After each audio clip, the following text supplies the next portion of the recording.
they gotta go like for the outside. Oh, really? Right, the right side. Here we go. Guys, it's gonna get really cool. We're a little outside. Free anyway.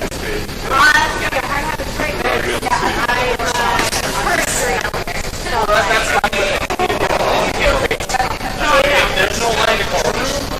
You gotta just it's gotta get some activation.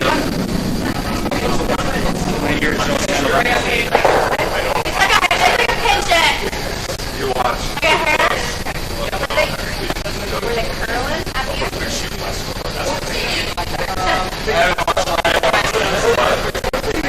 Like where were they taking off? Just the right. I can finish it. I got hair. All right.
Hello out there. We're on the air, and welcome to another edition of the MoPac Midst Playdowns, coming to you live from the San Francisco Bay Area Curling Club in Oakland, California. This is your host, Ryan Olson. Happy to bring you this latest competition between a lot of great teams. We'll run down the teams in the field as we go through the event. But our feature sheet game today is on sheet 2 between a team Barajas from San Francisco Bay Area Curling Club and team Endicott, which is from Coyotes. So we have two top flight teams going head to head to start off the competition, and so glad to have you guys with us. You guys saw the last stone draw or the draw shot challenge, which is a measurement to see which team is closest or can deliver their stone closest to the center of the house. And it looks like Barajas secured the hammer, and they will have the opportunity of going last. So we have the ice crew, the dedicated ice crew, doing a last cleanup on the ice before we can start the event. But definitely glad to have you guys with us. We have 3 games today. At 1 today, the one you're watching right now. Also again at 5 and at around 8:30. And that's all going to be on the MoPac YouTube channel. So tell your friends and family, random people on the streets, curling is back, and it's coming to you live from Oakland, California. We also have 4 games on Saturday, starting at 9:30 in the morning and concluding with quarterfinal action at 8:30 Saturday night. And then we have our playoffs conclude Sunday at around 8:45 a.m. and at about 12:20 on in the afternoon. And that's all going to be Mountain Time, and all going to be on the MoPac YouTube channel.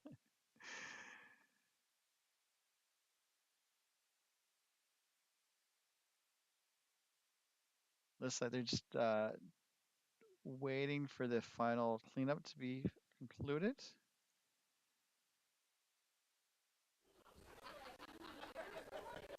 So let's zoom in on the action.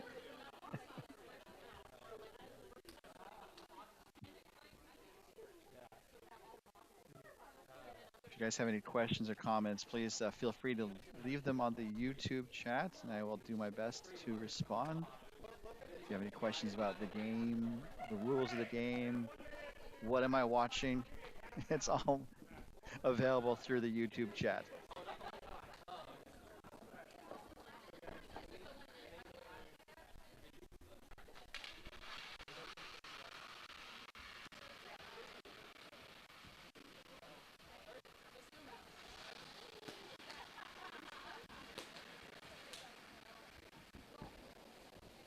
We have I think 14 teams in the field.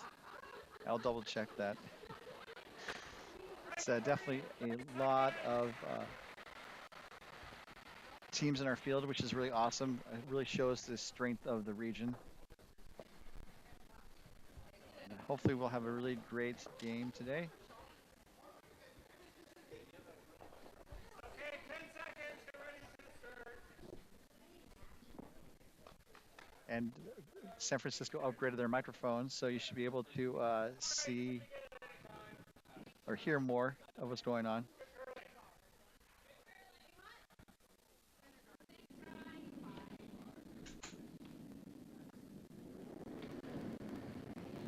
And rocks in play, we are underway as we have the first rock coming from Team Endicott's lead. That would be Cassie Endicott.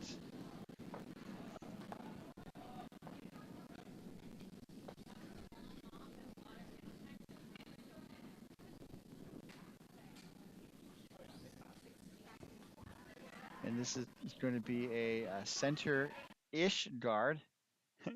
You can see from the overhead that it's not quite touching the center line, which is important. I'll explain in just a moment. As we see the first stone coming from lead Christina Lugo for Team Barajas. So we have different camera angles, and we'll do our best to present the various angles that will hopefully best tell the story of this wonderful game that we call curling. And that looks like, I think they wanted to try and draw around, but it's going to actually go a little deep to the back of the house. And so it looks like Endicott wants to make a play on it with the net shot coming from Cassie, who's been to 2 MoPac Club Playdowns finals, also went to the 2019 Club Nationals. And then at this event, she's been to the finals 3 times for mixed playdowns. So I think they wanted to just hit it out, push it back, and hit and roll accomplished. It is open though, so I think they're going to be looking to maybe blank this end possibly, as Christina's net shot is about to get underway. And Christina started curling in 2014 at the San Francisco Bay Area Curling Club, where she's been rocking the house ever since. This looks to be up weights with the counterclockwise, sweeping to hold the line, and they did. But the shooter rolls out of play. So if the blink wasn't on, then the blink is, I think, on now. Although Endicott looks to be drawing around with the first from second Sean Aronson for Team Endicott. So this is a mixed game, but this isn't the mixed game that you might be used to. If you watched mixed doubles on TV, it's 2 versus 2. This is the mixed team or mixed fours variation, where you have 2 men and 2 women, or based on how they choose to identify their gender.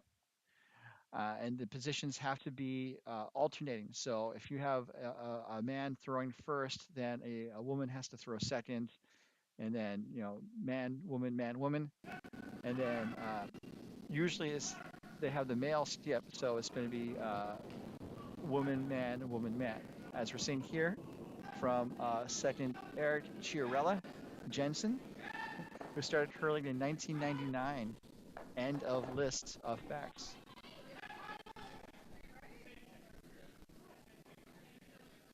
Really sweeping there. Looks like they're going to weld it on, tap it back just a little bit. That was looking like a phrase, but it was heavier than that. That yellow in the house is pretty buried, and so it looks like Endicott wants to maybe draw around and put another yellow on top of that, and that is the shot that he called. You can also look to see how much ice he's calling. I think he's looking for about 2 feet of curl. Let's see how it goes.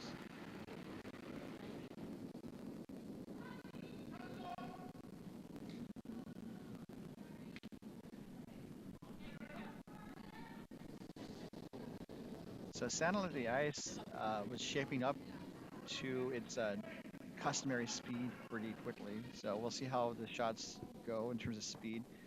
I'm not sure if Sean was online. It didn't look like it curled that much, just based on where Endicott had the broom. And so now I think there's a double setup that Eric's going to take on.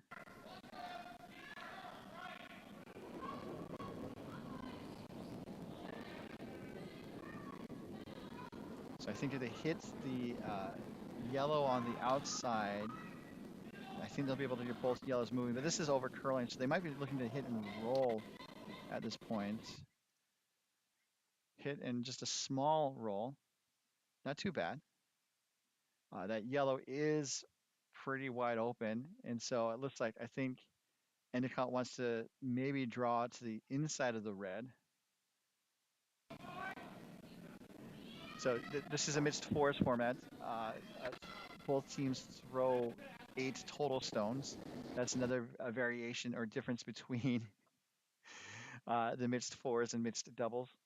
Mixed doubles, you only throw 5 per team as opposed to 8.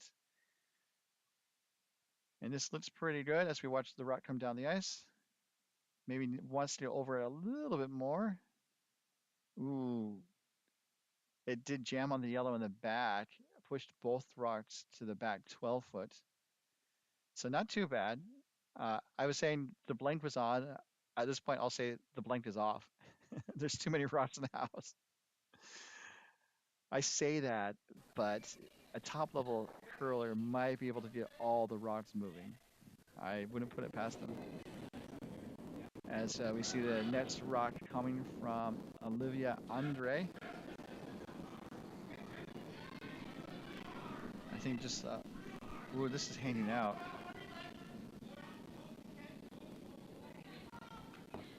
So just an unfortunate miss.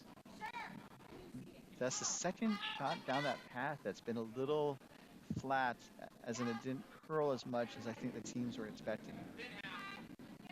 And so now Endicott wants to put up a guard.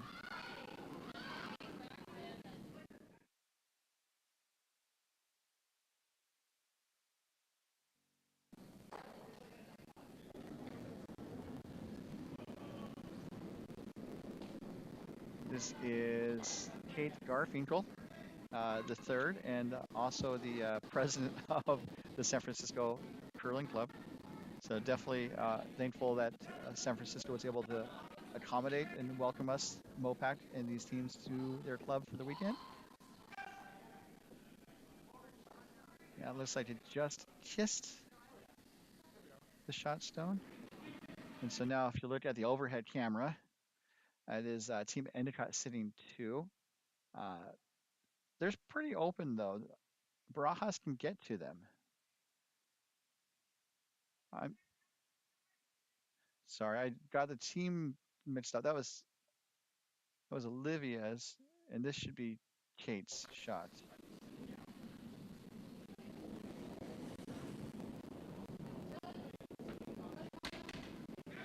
And there's Kate right there. So again, I think they're just up weights, not a missile. Just wants to kind of move the rocks around, and does get rid of one of the Endicott yellows. And so now Barajas is sitting shot, but it definitely is a situation where Endicott can pick that out and be sitting 2 again. I think they're looking to see the best way to line it up to not create a double.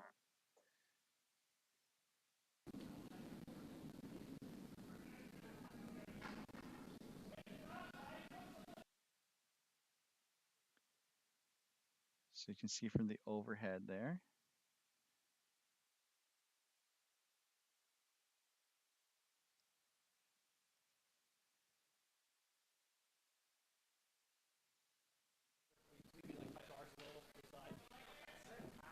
As Adam Endicott gets sets in the hack.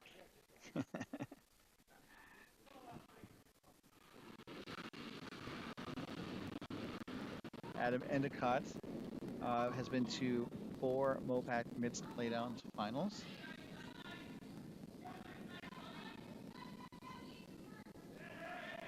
And I think just looking to hit the red, it might hit the yellow first. It did hit the yellow first. But that actually worked out really, really well for Endicott. As you can see, okay, it worked out fairly well for Endicott, but it's now Endicott sitting just, actually, Barajas is sitting 1.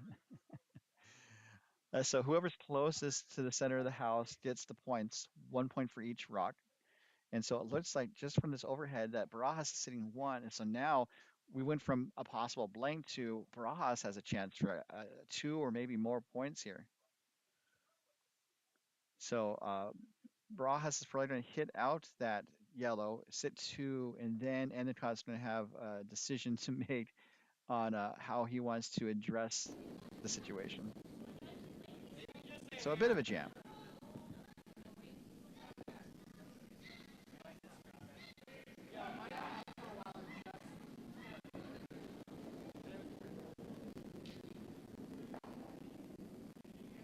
So this is Jesus Barajas. He was a participant in the 2021 America's Challenge for Team Mexico. And that was the predecessor to what is now the Pan-Continental Championship. And so just a hit and roll. Looked pretty good, but let's see the situation here.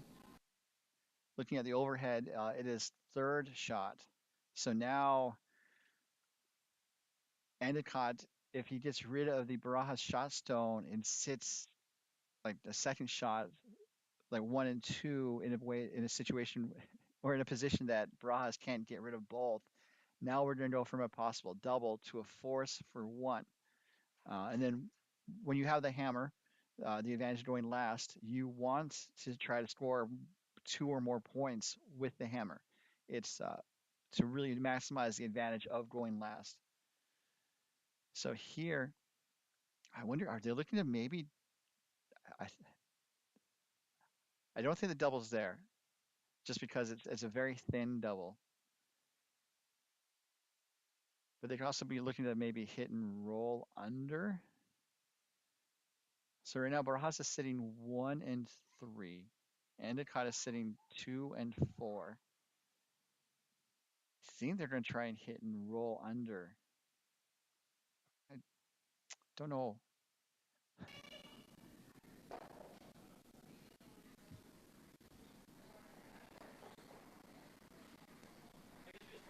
I think they're going to try the double on. But based on where the broom is positioned, it wouldn't be a very up weight double. If they try to hit and roll, I think the situation is that they want to try to get Barajas to run the red back, and there's a possibility of giving up 2, but it would still mostly be a force for 1. Or could be wrong. All right, so just a hit to get rid of one of the red shots, and Barajas has a draw for 2 or a hit for 2. I think they looked at the hit briefly, and now they're just going to draw in. And a draw is any curling shot where the goal is to have the rock stop in the house or in the guard zone in front of the house. And then the other type of shot is a takeout, which is a rock with enough energy to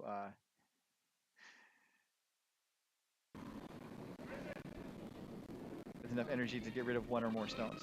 As Jesus Barajas throws his last rock here.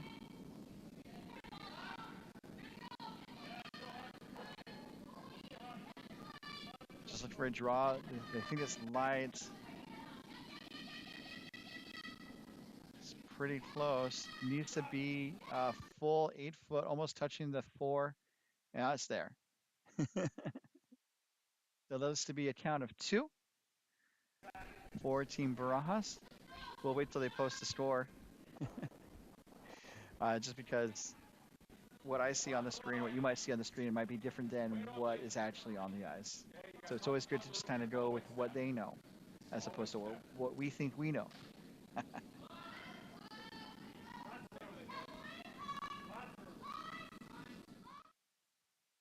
So as they take a break, just a reminder that this broadcast is brought to you by doubletakeout.com.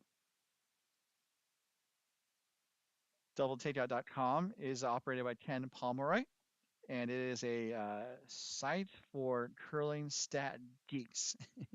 You can visit the site and see how the top teams across the world are ranked. You can go further into how Ken determines the rankings with a pretty interesting methodology.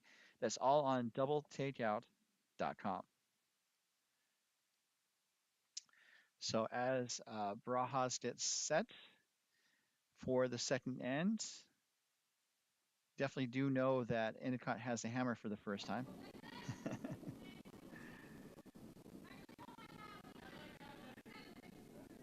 And we will go around the range to let you guys know about what is going on the other sheets. That's part of my guarantee to do as best we can to give you a sample of all the coverage or a sample of all the games on the ice. And that was a pretty solid draw into the house. Not sure if that was the call.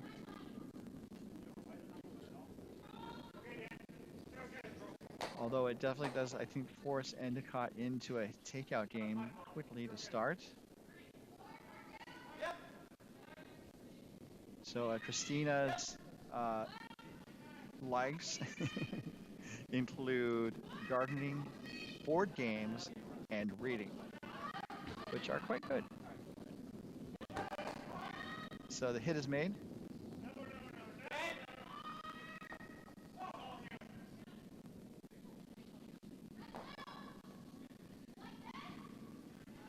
And it looks like Barajas has a broom down for Christina to take out.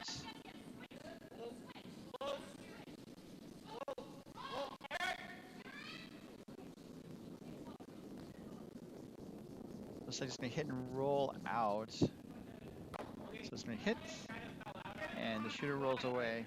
And so Endicott now has a chance to kind of set the end the way he likes with an open house. And it looks like he's going to put up a corner guard to see if, I think, to generate some offense. As Cassie's next rocket goes down the ice.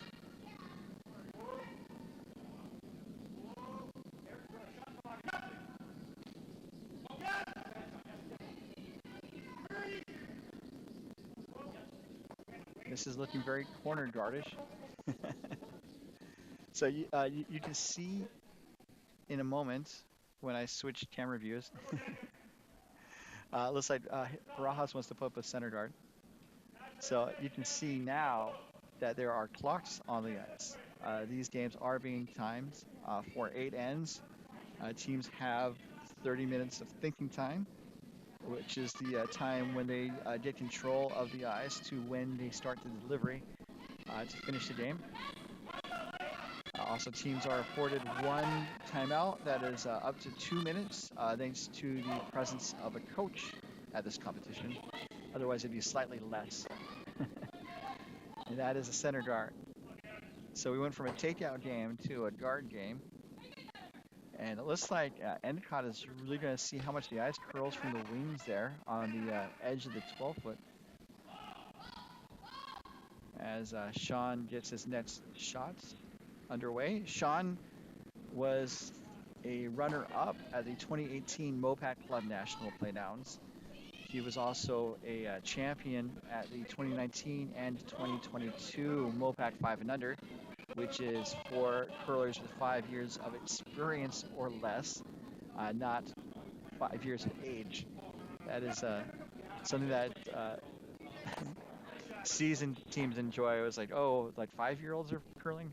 It's like, no, it's experience-based. And that rock either went out of play or maybe fell out. Definitely had to check that to see what happened. Next stone coming from Jensen.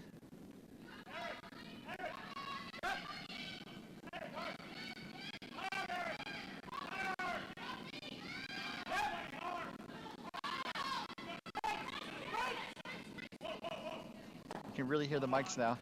That's awesome. If you need me to adjust the volume, definitely drop me a note.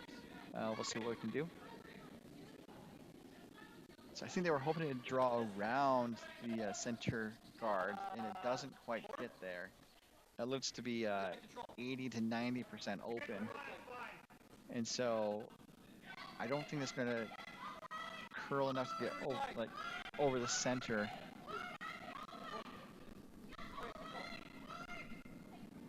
So I think they maybe just want to hit and roll to the wing.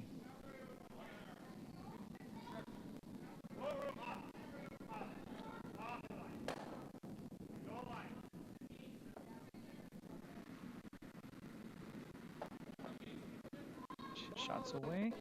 I think just looking for a nice hit and roll. As we watch the rock go down the ice, it's hanging a little wide, unfortunately. Endicott was apologizing, kind of noting that there was too much ice for the broom, because the skip gives the target for the person throwing the stone to throw at. And so it looks like Barajas wants to try the draw again. I think just a guard.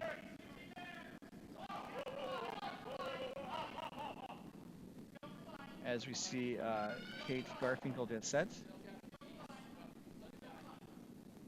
She notes she started her curling journey at the Philadelphia Curling Club in 2007. From the glitz of Hollywood from 2008 to 2011 to the Windy City Thrill from 2019 to 2020, she's been sliding and sweeping her way across the nation. So not a guard. This is going to go and tap under the other guards. And so now Barajas is sitting in a pretty good situation, although there is a potential double if Endicott wanted to take it on.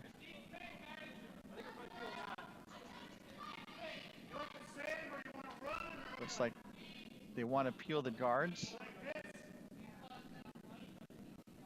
which is not a bad call. As Olivia Andre gets set. This is her first MoPac mixed appearance, and there is some heat in that delivery. Looks like it's going to peel the red guard. And the shooter's also going to roll out. So now it is Barajas sitting 2 without the hammer, and it looks like he wants to put up a guard. Not looking for a lot of curl on this part of the ice.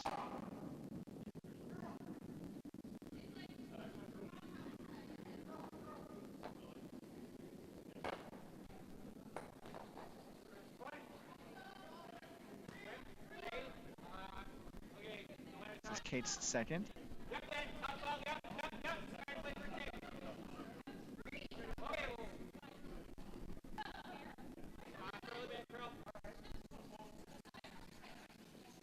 So I think it over curled on them this time. Part of the game, a really important part of the game, is watching as the stones go down the ice and seeing how they move. It allows you to kind of determine how you will call your next shot and the strategy of the rest of the game.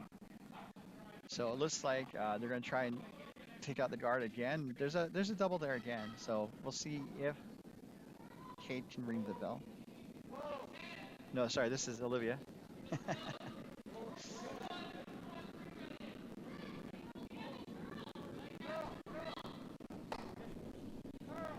And got just the one.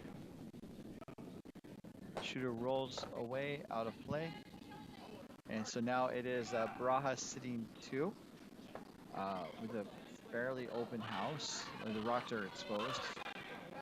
So I think Barajas wants to, again, kind of close the door as much as you can to make it hard for Endicott to get out of those red rocks. I think they're trying to protect both somehow, which is tricky.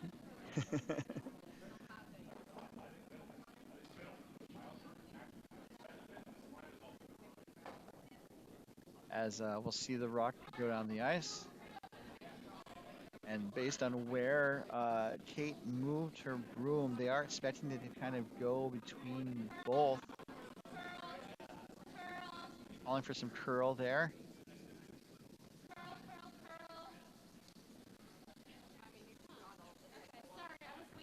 And so the danger of this shot is that the shot stone is fully open, especially you can tell from this head-on view.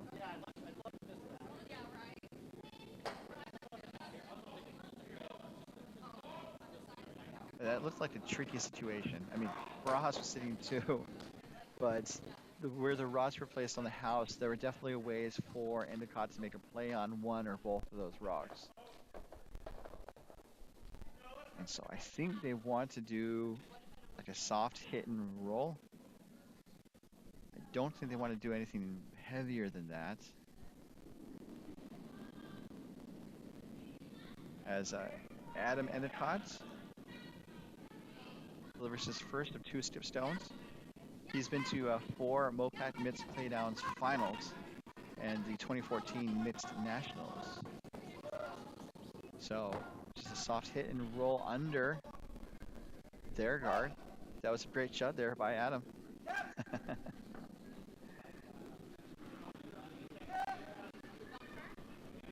So Barajas is still not in bad shape. Endicott is sitting shot stone. They would score if the round ended right now.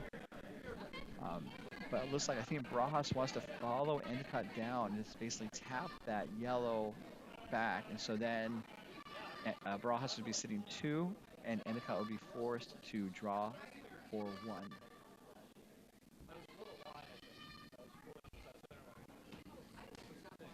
So Jesus Barajas, in addition to going to the Americas Challenge, he also served as California's representative to the Pacific International Cup in 2016 and 2017.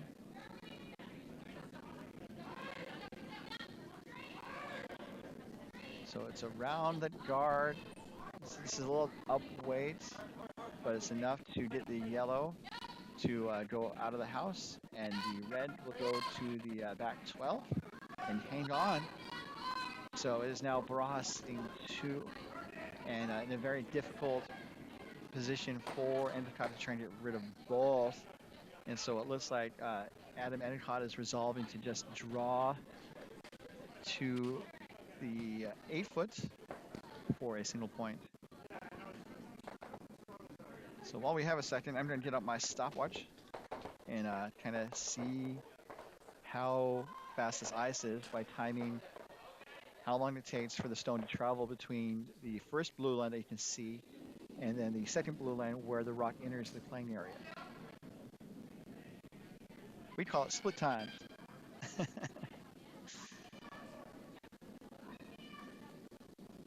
And this is a draw. Looks like a little light, maybe, or just worried about the line. Kate had to jump out to help out a little bit. That was a 16-1, and it looks like it's just a little light. They kicked the rock, so I don't know if they conceded 2 points or what. I just want to see what they put on the scoreboard in just a moment when we return to the 2024 MoPac Mixed Playdowns, coming to you live from the San Francisco Bay Area Curling Club in Oakland. Marcy!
going on the main game.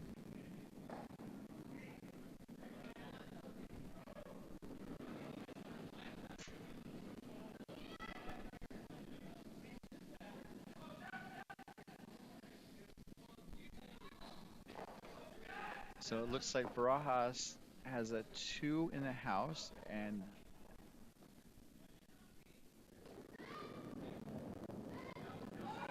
Cassie is going to try and take them out with the takeouts.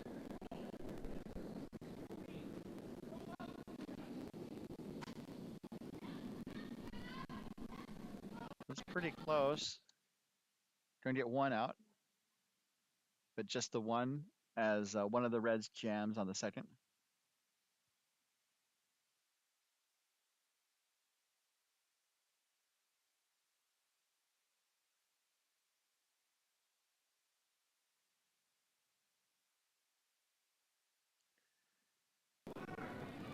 So it looks like Barajas is going to draw again. Although the weight looks to be a little up.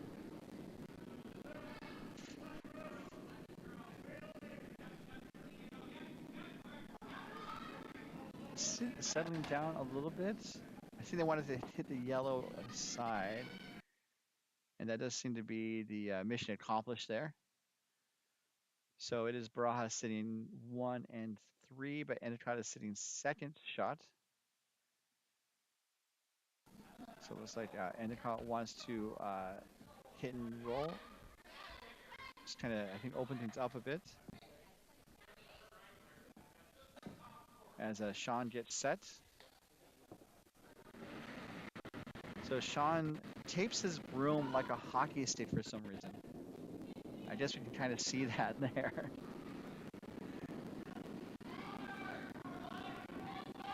This is curling a bunch. I think it went sideways a little bit. So just both Reds moving. The shooter rolls to the top of the outside edge of the 12-foot.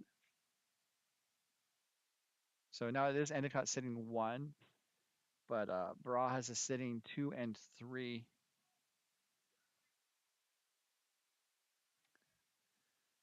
So it looks like I think Barajas wants to just hit the yellow again and then maybe roll towards the center.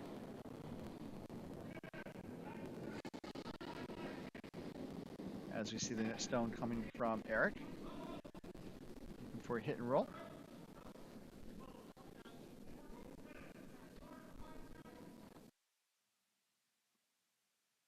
And mission accomplished. The shooter rolls out. So it is Barajas sitting 2, while Endicott is that third shot on the outer edge of the 12-foot.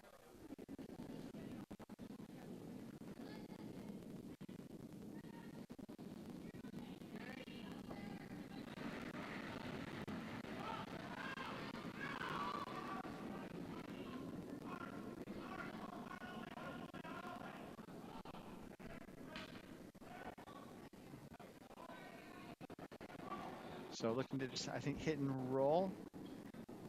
Hit and roll. It's going to go a little too far as Barajas escorts it from the premises like a rude house guest at the end of a long Christmas party. Trying to come up with seasonally appropriate metaphors. So Barajas is sitting 1 right now. And I think he just wants to draw in front of that red shot stone. As we see the net stone coming from Kate.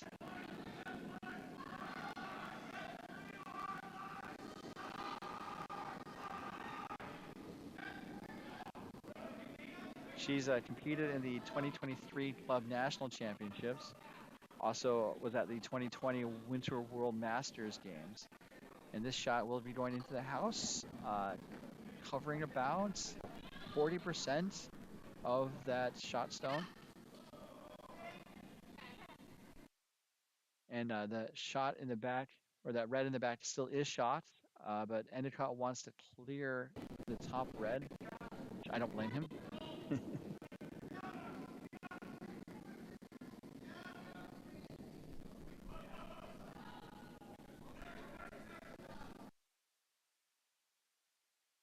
and it clips the guard. So the guard's going to go out of play, and the shooter's going to roll to the wing. So an unlucky miss there by Olivia Andre. And so it looks like Barajas is going to draw again. I think maybe put up more of a guard this time, but let's see.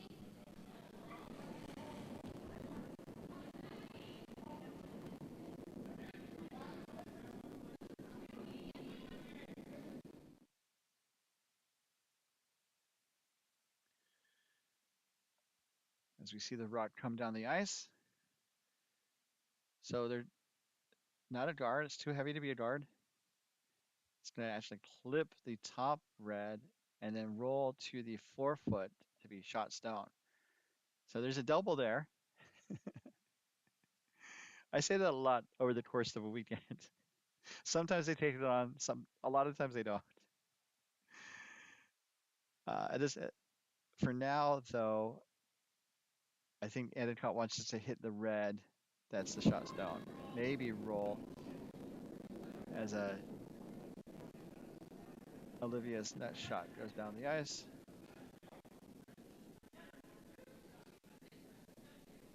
It's going to hit, maybe get two. Got the second one moving, and the first red rolls to the back 12 foot.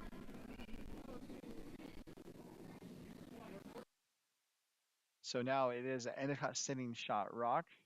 They're sitting 1 and 4, but Barajas is shots 2 and 3.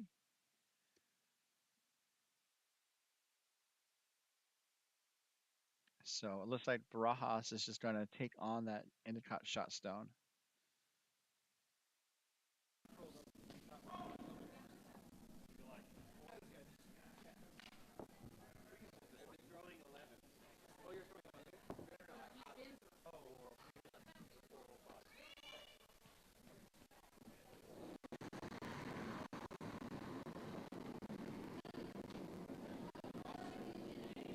It's pretty good.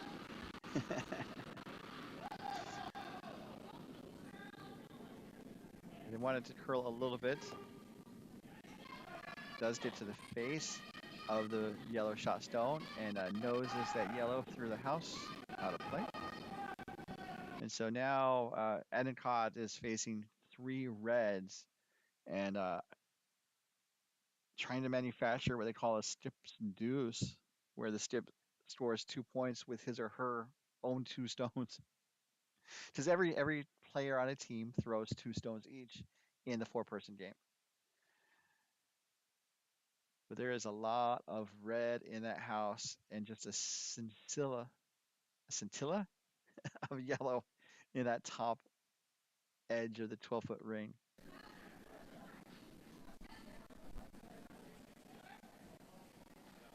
So I think they're just going to do a simple draw as Olivia has the broom down for her skip.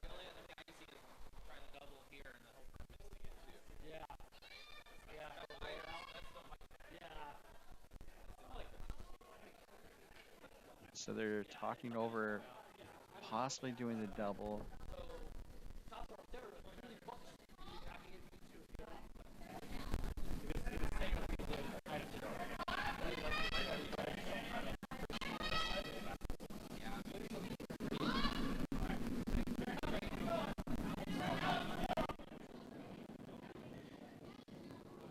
One of the fun parts about curling is being able to listen in on the televised game and hear some of the strategy, what they might be thinking, provided that it's not blasting the audio into our audience's ears. Again, I apologize for that. This is a draw.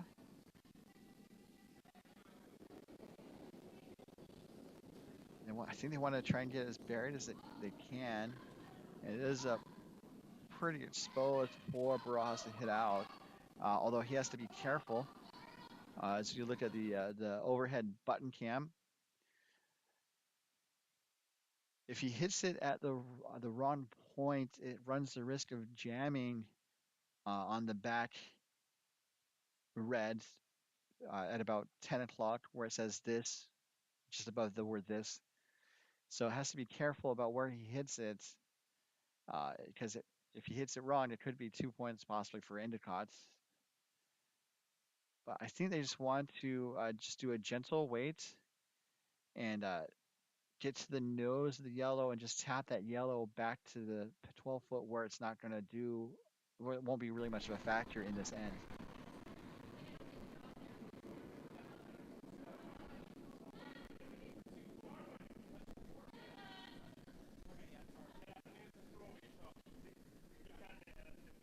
So this is curling a bunch, so I don't think it's going to get to where they wanted it to, but they're maybe trying to salvage something.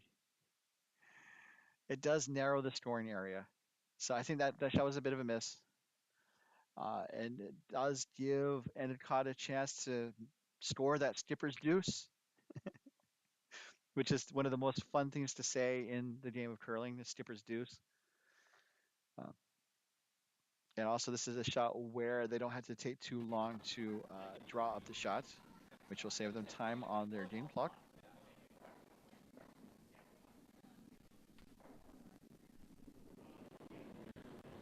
So this is Adam Endicott, a draw for 2. Really start the scoring and get back into this game. Sweepers were cleaning, now they're digging in.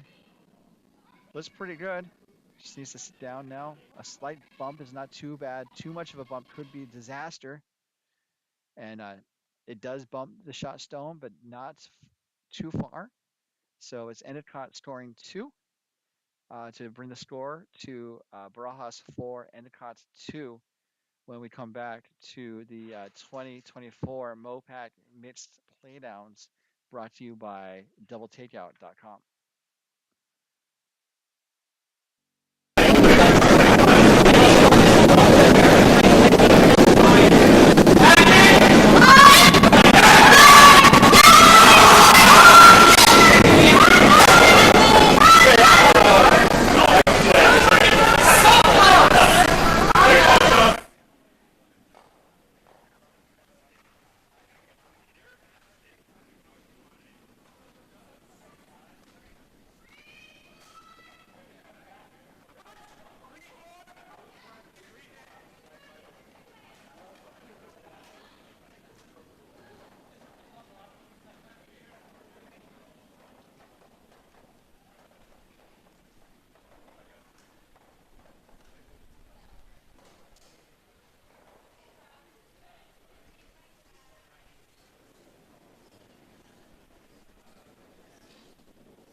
So taking a look at the around the rings coverage. Since we last spoke, score has been posted on sheet A, the contest between Team Maxi of Coyotes and Team Bro of One Country and Coyotes.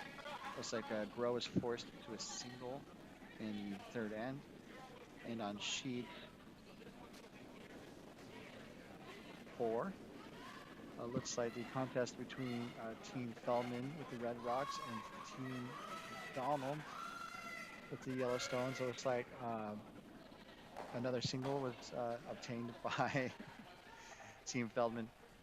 So again, all these scores are being posted on bonspieler.com, your non-stop source for all the curling live scores you can handle. That's bonspieler.com.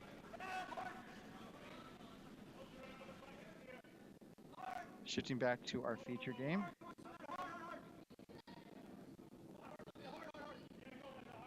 So it looks like they were going to try to do a takeout, and they just kissed that Barajas stone.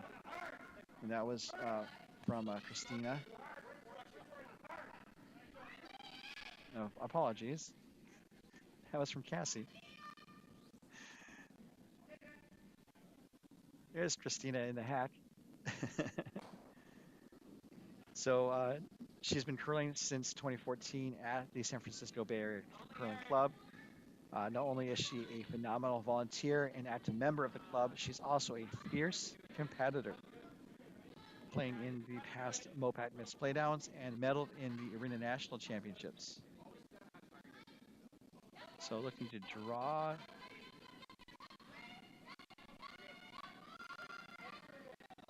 Ends up in the top 12 foot. I'm going to say it. There's a potential double there. They're lining up to just hit and roll, which is fair.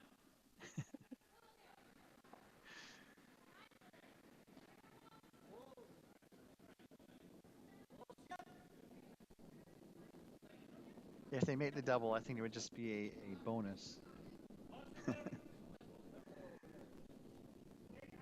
So just the one is going to roll across the house, kind of past the corner-ish guard, and peek out the other side. It is pretty well covered though, from the inside out, from the center out. Not so much on the outside in, which is also, I think, kind of why Barajas is looking to attack the stone from the outside wing.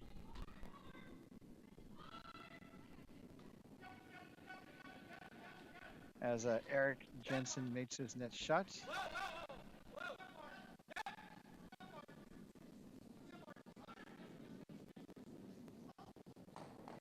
So it's around the guard, gonna nose the yellow shot stone.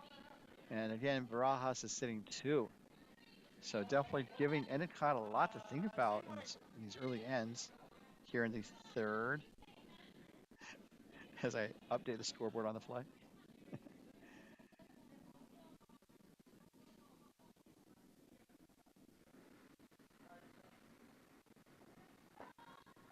So looking to go for the inside out to attack the outside red. Looks like some board weight to hit and roll towards the center. It does roll to the back of the 4-foot. Heard a good shot. Looks like it. Just a reminder that we have 2 other games on tap today.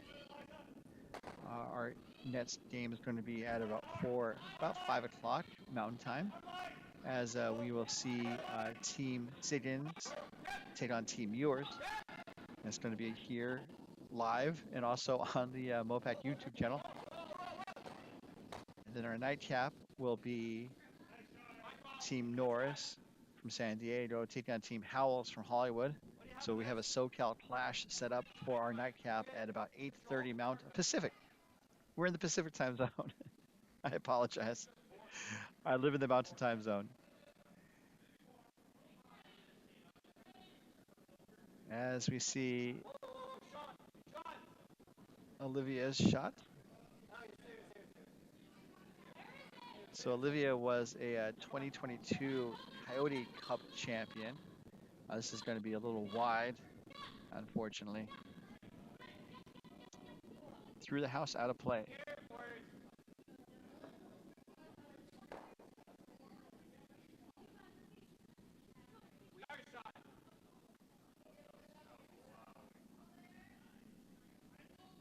So you can see on the clocks in the background, Endicott's about 2 minutes behind Barajas in terms of time remaining.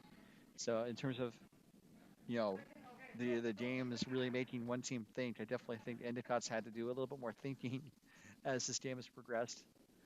As we see the next shot, the first shot coming from Kate Garfinkel.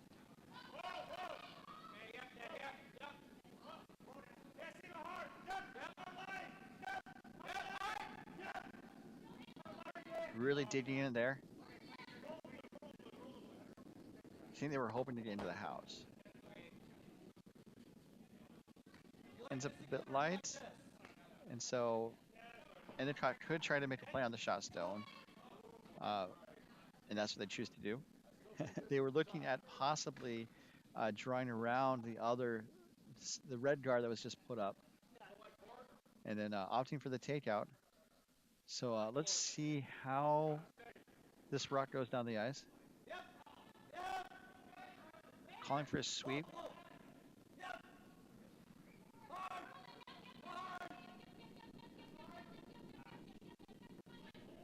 It's curling into the guard.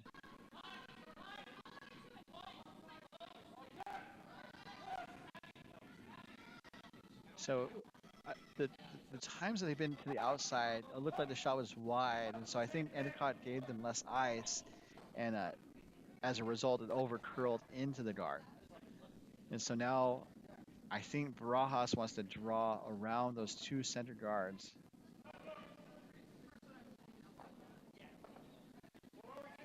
As Kate's last heads down the ice.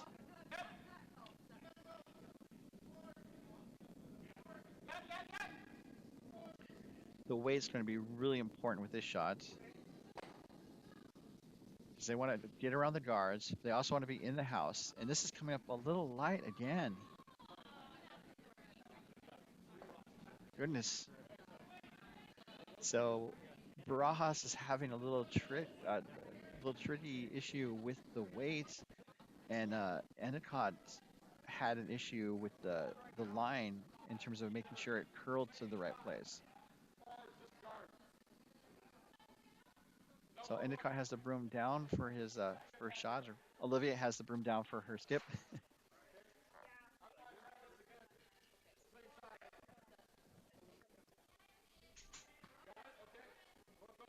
We're in the fourth end. Goodness me. All right, so Adam's next shot's away. Looking for a takeout. The guards moved out of the way, so the ice is pretty close. Adam waved him off, literally. Looking for a hit and roll, but it knows as a red, and the yellow rolls just a scintilla. That's my word of the day, by the way, guys.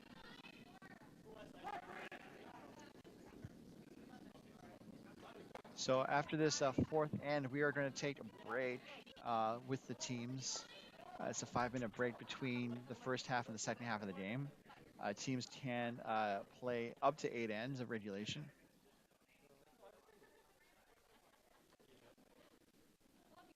You can also hear some of the teams debriefing during their fourth end break. So also for Jesus Barajas, some other fun facts include being a fourth place finisher at the 2015 U.S. Arena Nationals, and then also the 2014 Turkey Spiel champion at the San Francisco club. And this is over curling. And so now Endicott is in a good position to force Barajas to 1 or potentially score.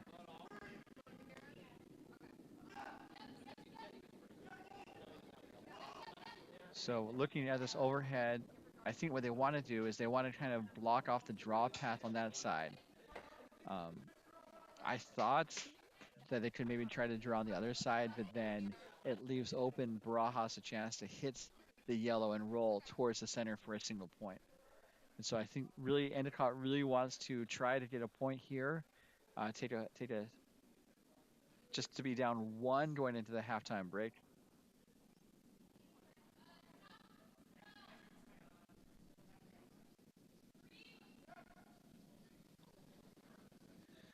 So this is the last shot for Endicott here in the fourth without the hammer.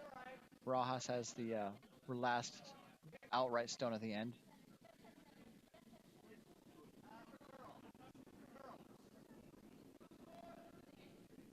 Shots away.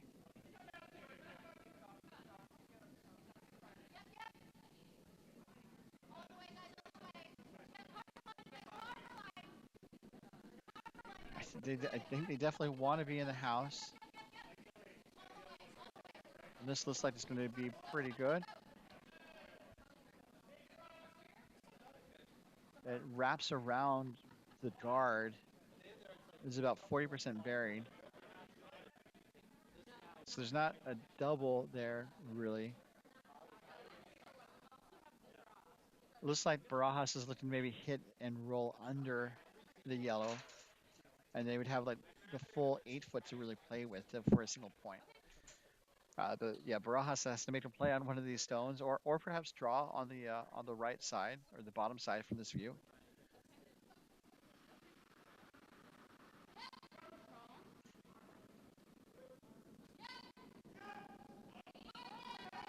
So looks like they're talking it over. The microphones are in the cameras, and so when they're at center ice, don't think we can hear what they're saying, which is fine. The players and teams have been cautioned that there are mics on the ice, so hopefully they are watching their language. But the broom's down. I think just looking for that hit and roll.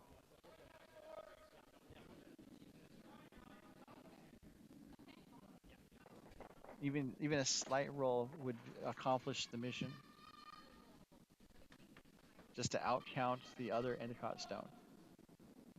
Here we go. Last stone, the fourth end. Jesus Barajas. Ludo sweeping the heck out of that rock. Needs to make sure it holds the line.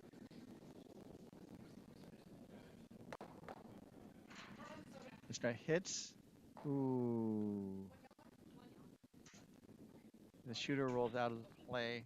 So I do believe it is a single point for Team Endicott as we go into the fourth end break.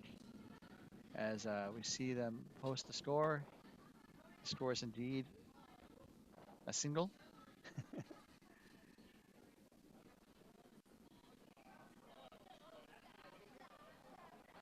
So we're going to go into the fourth end break with Team Barajas up 4-3 over Team Endicott. We'll be back in just a moment as we return to our live coverage of the 2024 MoPac Men's Playdowns live from the San Francisco Bay Area Curling Club. And just a friendly reminder that our event is presented today by our partners at doubletakeout.com. Doubletakeout.com is your source for the world's top curling rankings. You can go visit the site and see how your team compares against the others. That's all at doubletakeout.com. We'll be right back.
welcome back to our continuing coverage of the 2024 MoPac Mixed Playdowns live from the San Francisco Bay Area Curling Club as we take a quick trip around the rings to update you on the games, and we'll return to our feature sheet coverage on sheet 2 or B or Baker or Beta or Boy.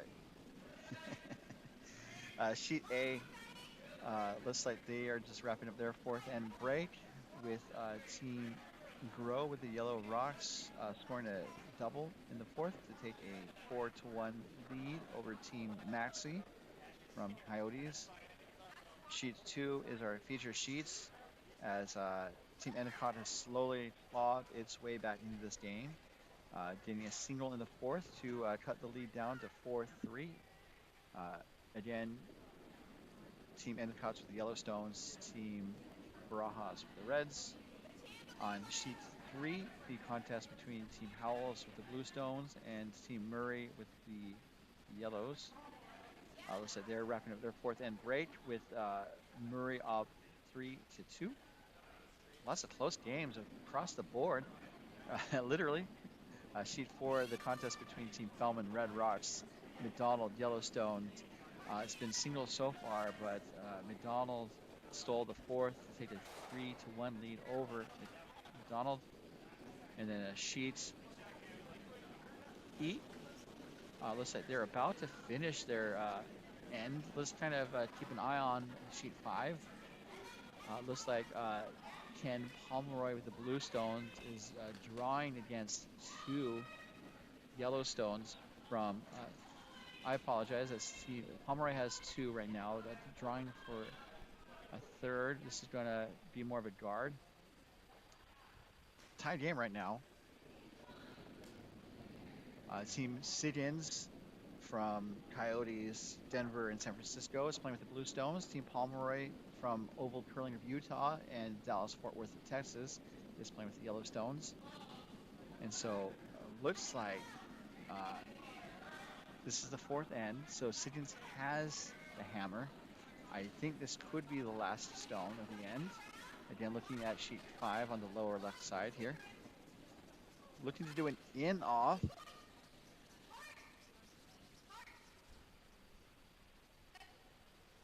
And let's zoom in and see if we can keep a better eye on the action there.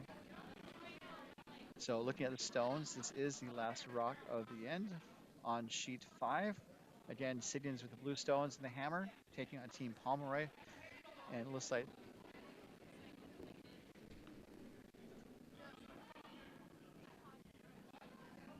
they could be trying to draw or the in-off. I think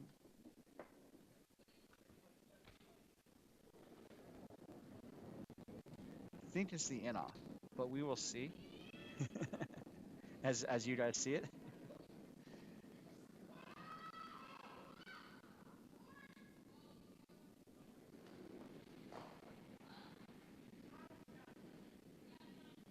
Just based on Siggins' livery, I'm not sure. I don't think it was not a heavy hit and roll. This is a draw. I think they're looking to maybe kiss and roll in, but this is going to end up being light, and so it's going to be a steal at 2 for Pomeroy to take a 4-2 lead into the fourth end break there. So just unfortunate miss there by Team Siggins. So again, you can catch all the scores at bondspieler.com. You can't say Bond without Bond say Spieler.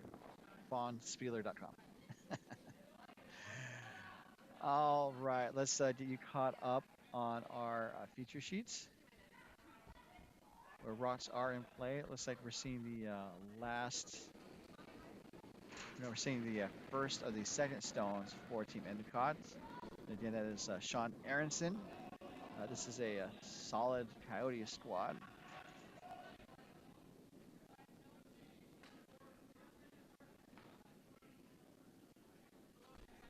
And that is going to hit and roll towards the center as the red shot stone goes out of play. So we are in the fifth end, and Barajas has the hammer. Score 4-3 Barajas over Endicott.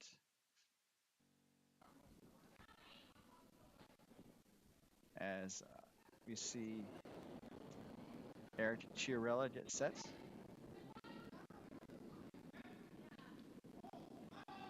This looks a little up.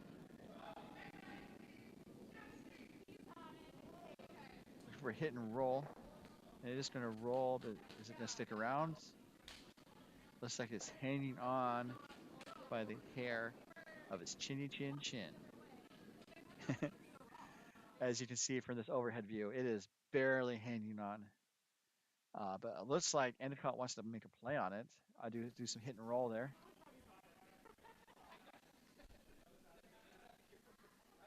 As Sean delivers.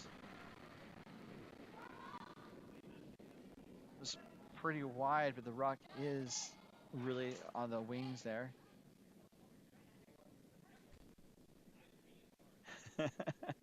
I think Endicott was trying to coach it over by kind of jerking his head a little bit.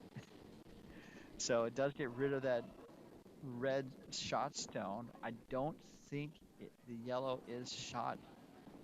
As we will look at the overhead, and that is correct. There are no rocks in the house currently.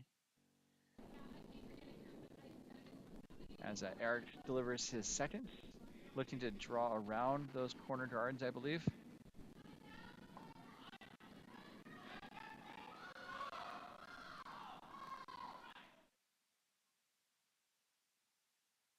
Looks maybe a little heavy, but the line was really good, so they're just going to bury it as deep as they can. And it's going to hang onto the back 12 foot. Barajas, the team for this end, likes to live on the edge, apparently, as both of their stones ended up on the edge of the 12 foot. So there's a lot of space for Endicott to play with, and I think they're going to just draw.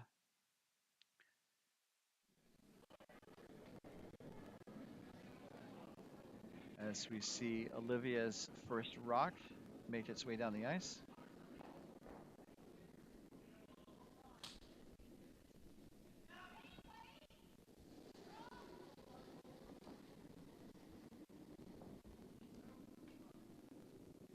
Going around that center guard, and it's a center-ish guard. It's not on the actual center line. There is a new rule that's been in effect for the past year or so for top competitions called a no-tick rule. So if the rock is on the actual center line for the first 5 rocks to the end, the other team can't push it off the line. If that happens, it's a foul. The original stone is reset into place, and the offending stone is removed from play. As we see Katie get set. Kate, apologies. I think they're trying to coach it over. Just looking to clear the guard, open up space here. Just going to peel the guard. Kind of thwack the red guard. So it is now Endicott sitting 1. And I think Barajas is sitting second shot in the back there. And Endicott wants Olivia to put the guard back up.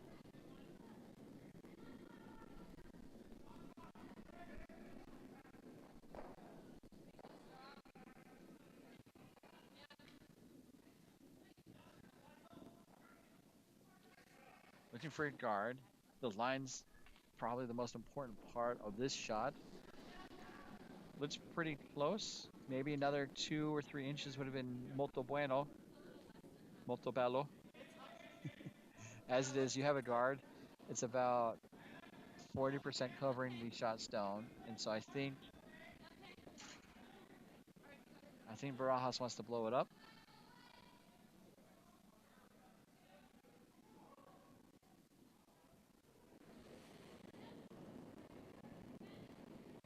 Both teams seem to be doing well on time.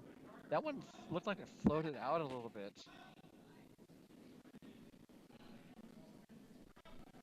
So Christina's trying to push it over again. That's going to hit and roll. The shooter's going to glance off of the red in the back, and then roll to the wings itself out of the house, still in play. But if you look at the overhead, it's a wide open house. So mission accomplished on getting the yellow shot stone out of the way. And then the house is pretty open. The top right flank, as you can see from this view, is guarded, so you can try and go around that. And there's also that high yellow Endicott stone that looks like that Team Endicott wants to draw around.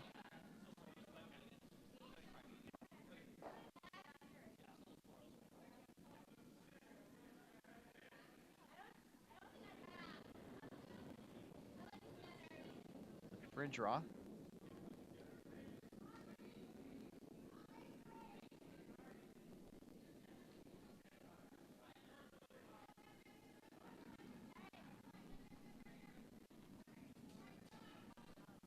I think they want to definitely make sure it gets in the house.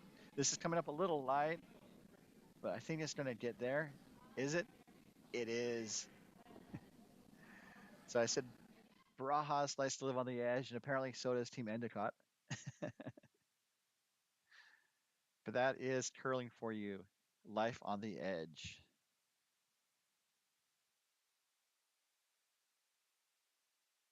That is really buried. So that was a pretty solid shot by Adam Endicott. Let's see if we can peek a listen.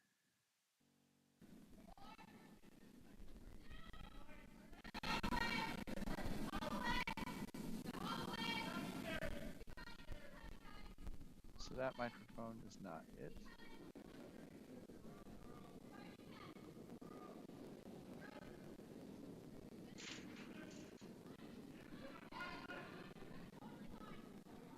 Oh, the decision's made. I think they're going to try and hit one of the yellow stones. Probably peel the guard. Or actually, just based on where the broom is positioned, I think they're going to try and draw to the right from this view. Also based on how Barajas has his broom as shots away.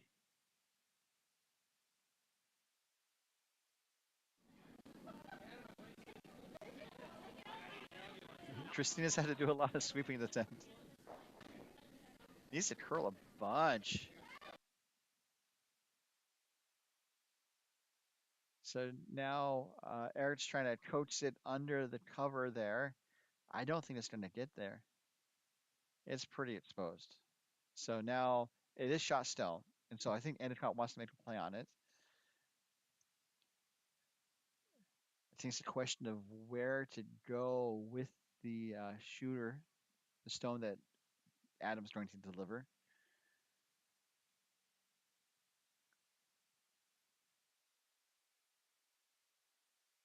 I think they want to try and roll under the cover of the guards.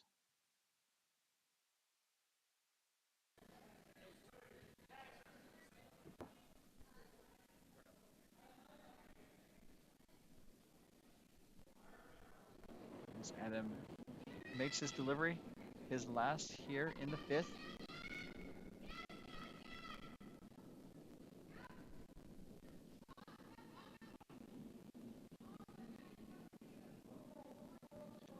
So going to hit. Is it going to roll? It rolls just a little bit. So it's shot stone. It's pretty exposed. And so if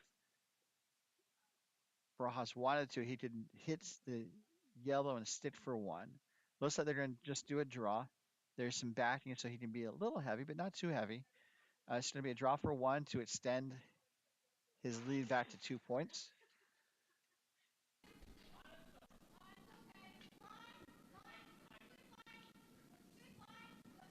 Thank you everyone for tuning in. Definitely appreciates the feedback on our YouTube chats. If you have any comments or questions or just letting me know that the sound is too loud, you can definitely drop us a note on the YouTube chat. That's at youtube.com/@MoPacCA. And this is the last shot here from Barajas. It's a heavy draw. Needs to make contact and sit. It's going to hit and roll slightly towards the center and stick around for a single point for Barajas. So Barajas extends his lead, but Team Endicott successfully forced Barajas to that single point. And the score is 5-3 Barajas over Endicott. And we'll be back in just a moment when we return to the 2024 MoPac Mixed Playdowns presented by DoubleTakeout.com.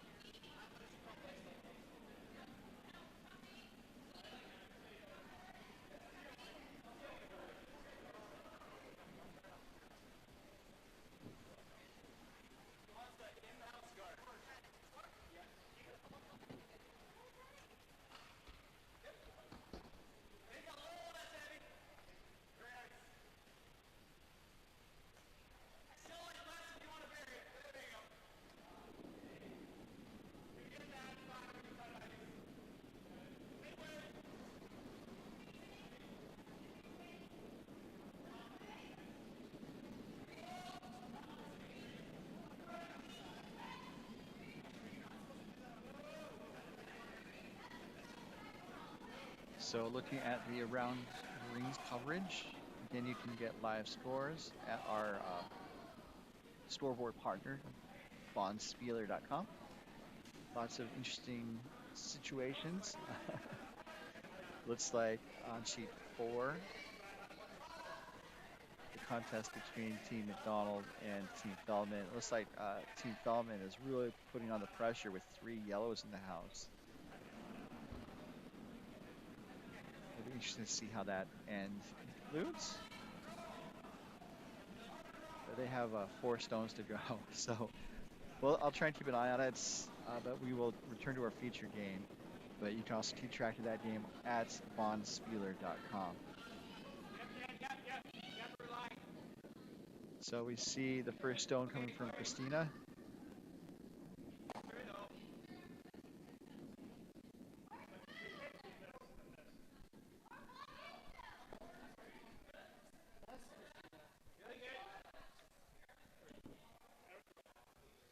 So some of the events that Christina has been at include being a bronze medalist at the 2017 Arena National Championships. As we see the next stone coming from Cassie Endicott.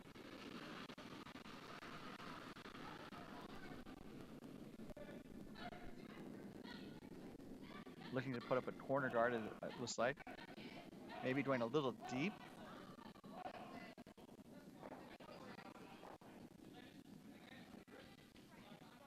And that is going to end up in the top 8-foot area, biting the 12-foot. So it looks like Barajas is asking Christina to throw control weights to hit and roll.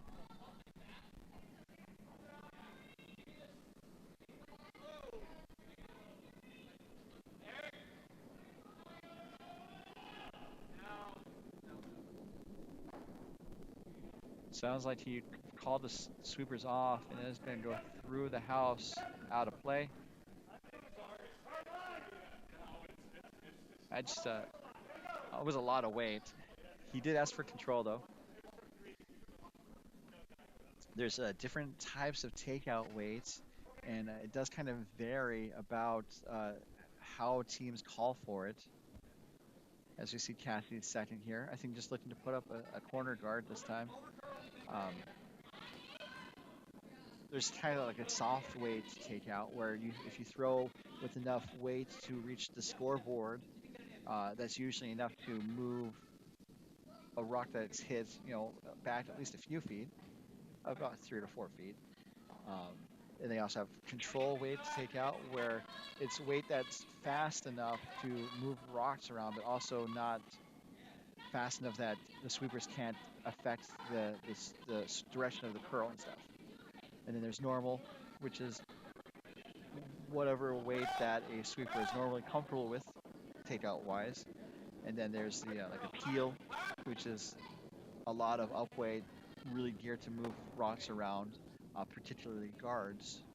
And that's how I understand it. there, there could be other types of takeouts that I would need to do some research about. So it looks like the hit and roll was successful, as we see Sean Aronson deliver his rock, and we can see the rock make its way down the ice.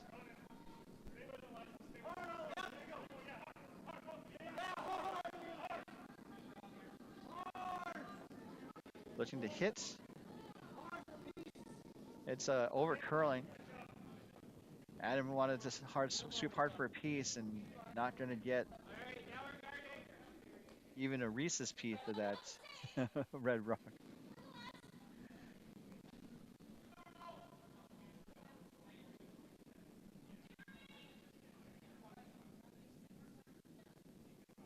So I believe Barajas is going to put up a guard of his own, asking second Eric Chiarella Jensen to execute a really good draw to the top of the guard zone, top of the house.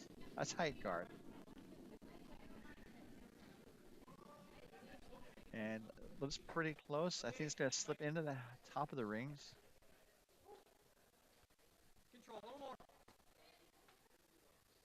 And so it sounds like Adam wants to try the takeout again, wants a little bit more pepper this time from Aronson.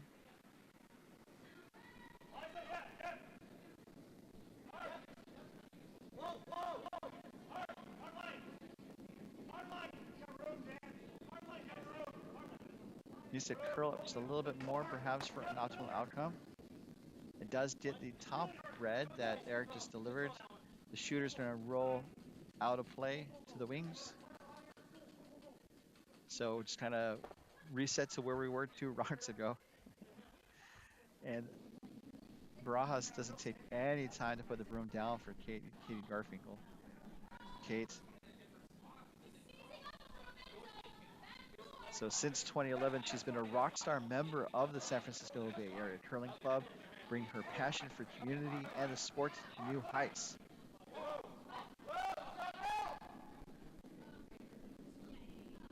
Barajas calls the sweepers off, yelling, "It's gotta move." Looks like it's moving okay. Christina's gonna try and push it over, coax it over a little bit more. And it's a pretty good finish there, as the shot stone is 60% covered. It looks like Endicott wants to open things up.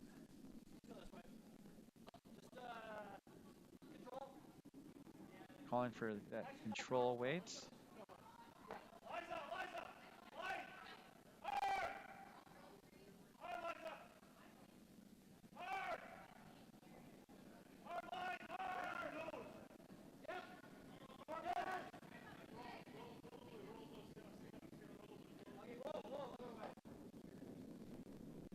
Gonna make contact with one. I think it's over curling for a double.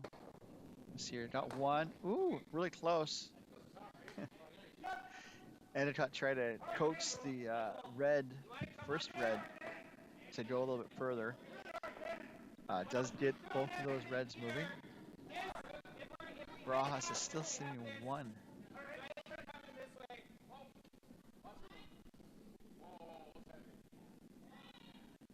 I think it looks like Barajas wants to draw in around the center guard with Kate's second.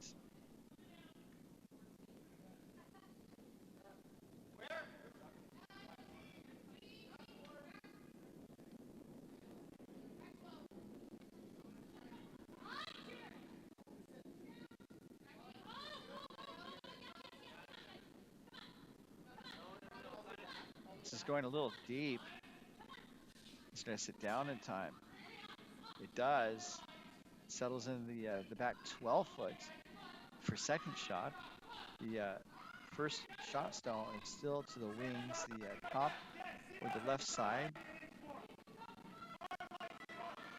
And it looks like Endicott wants to hit and roll in, or maybe draw. I think draw.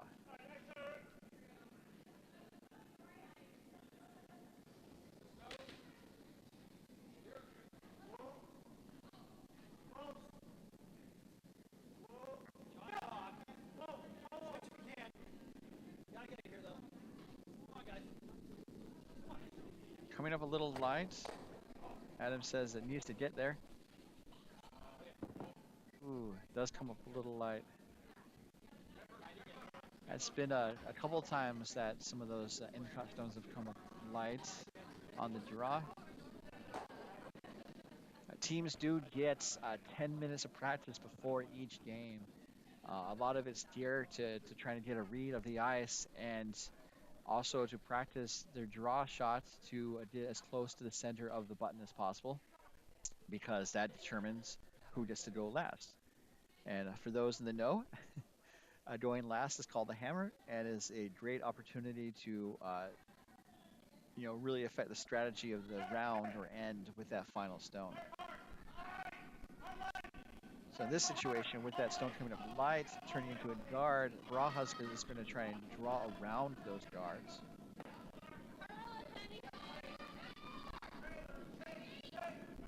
Case calling for curl.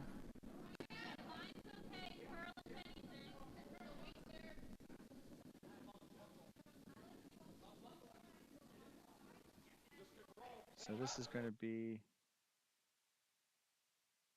not the angle. Sorry.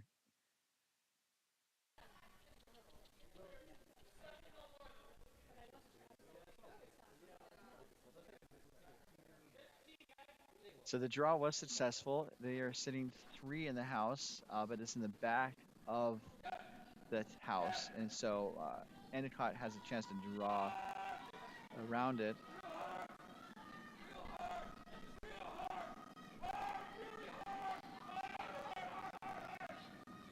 Some excitement going on the other sheets.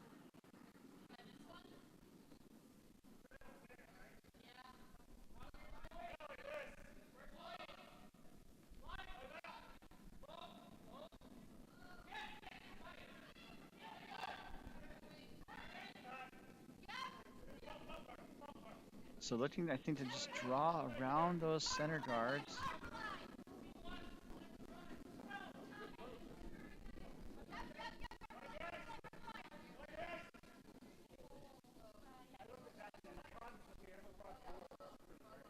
Looks pretty good.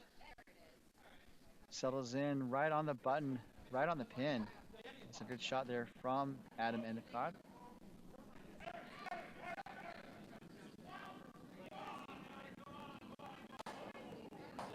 It looks like Barajas wants to just draw on top of that.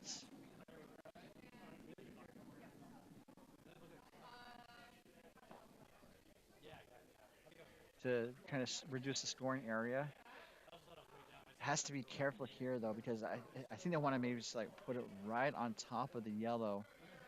They don't want to push the yellow back too far and create an opportunity for Endicott to score 2 points in this situation. Hi, sorry.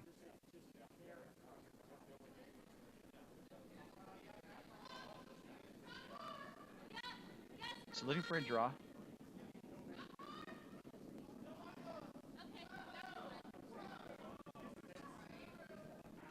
This looks to be a little heavy.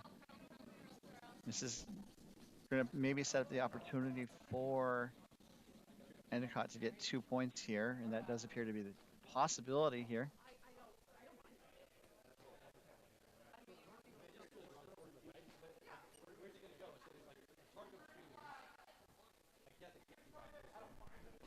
So there's a draw for 2. There's some backing that Endicott is looking to utilize.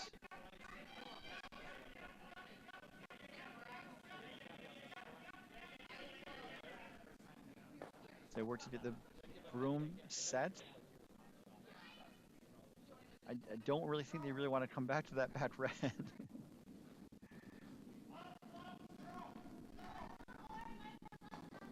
As he makes his way down the ice.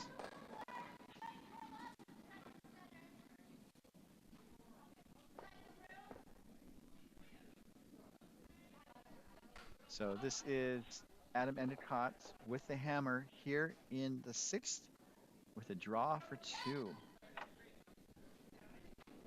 Let's time this shot.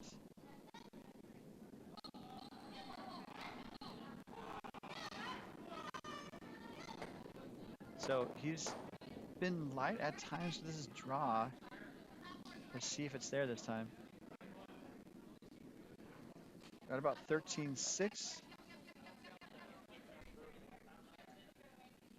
This looks like on the money there. As it, I think, just taps the yellow back slightly. Good for two. As he ties the game up. That was a great draw there from Endicott. Ties things up. We got 2 more ends to go when we come back to the 2024 MoPac Mixed Playdowns, coming to you live from the San Francisco Bay Area Curling Club.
Welcome back to what's turned into a very exciting game. It has been an exciting game all around. Team Endicott scored 2 in the 6th end to tie things up. As we see the second stone coming from Barajas lead Christina Ludo. That looked like it picked or hogged as they took the rock out of play. So just an unfortunate miss there. Endicott is sitting 1 open in the house, not covered by that guard that is not on the center line. As we see Sean Aronson get set.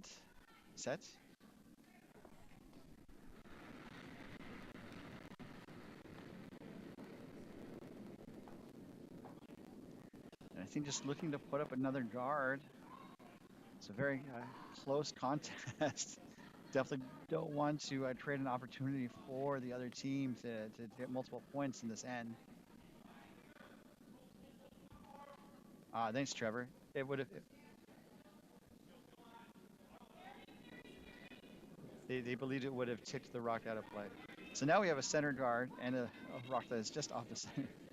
But that is the 5th rock of the end, and so the no ticker center guard rules are off. The free guard zone rule is off. And so Barajas has the broom down to clear those guards.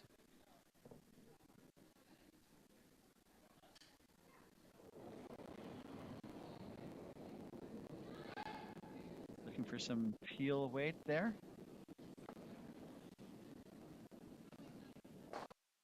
Gets one, gets two. That's a double takeout. Leaves the center guard, so it does change the dynamic of the end, but there's also still a center guard.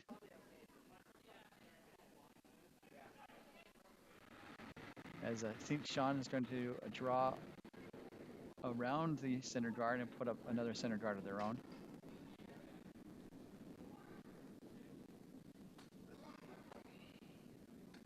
This looks a little up.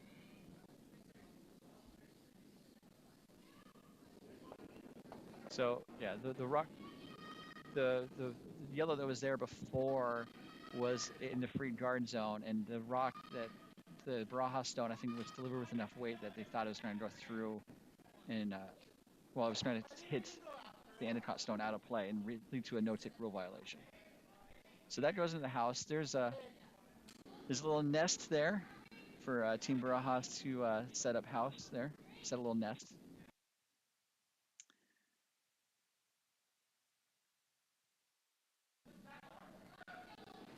As Eric gets set.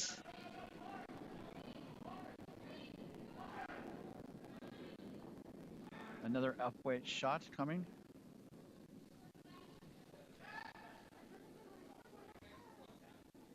He got two before. What does he get this time?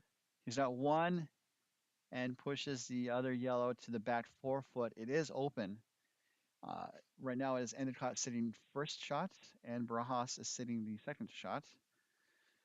And so it looks like Endicott is looking to maybe hit and roll as a possibility. That seems to be what's been dialed up. Not a lot of weight on this shot.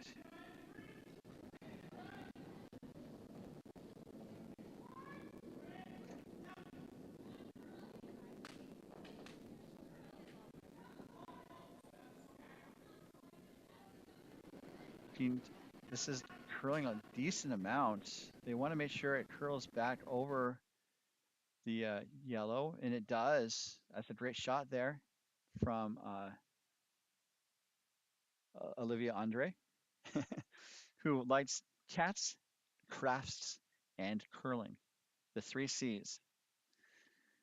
So now Barajas is facing 2 Endicott stones in the house. And I think he's looking to hit the top yellow. And, you know, my phrase of the day is, I think there's a double there.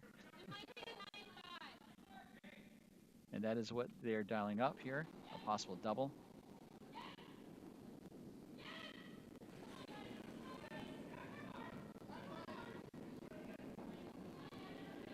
That's pretty close.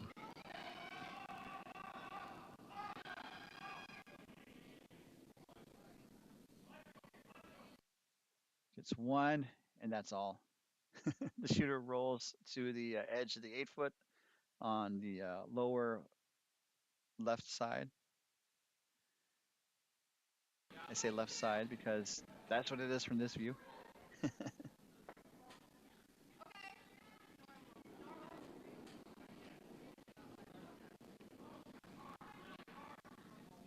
So it looks like I think Olivia is going to be asked to hit the red again and then roll towards the center a little bit. Got some good weight on that shot. Ooh, this could be dangerous. Sean's really trying to hold the line. And it clips the yellow, and the yellow shot stone goes through the house out of play.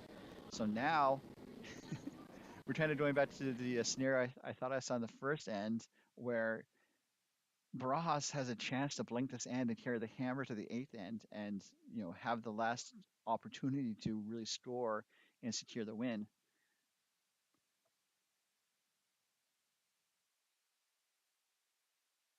As it looks like we're going to try to do a hit and roll. This is Olivia's last here. Trying to push it over just a little bit to get a little bit more roll. It does roll towards the center, but it is pretty open there.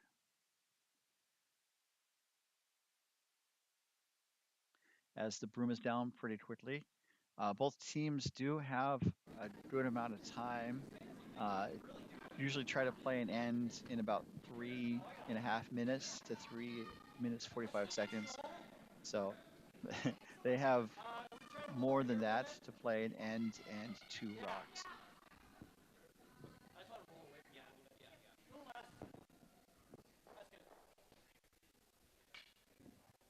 So looking to hit, and I think roll towards the center under the cover of the red rock on the center line.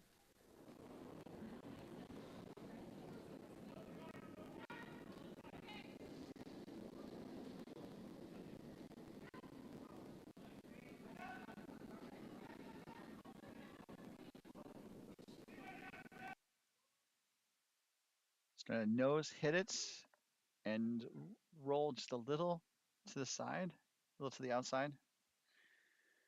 So I definitely feel the blank is on here. Barajas still has 2 stones to go, so he could try to manufacture a skipper's deuce or skip's deuce of his own. Endicott had one of his first of the game earlier. So looking again to hit and that roll under the cover of the center there.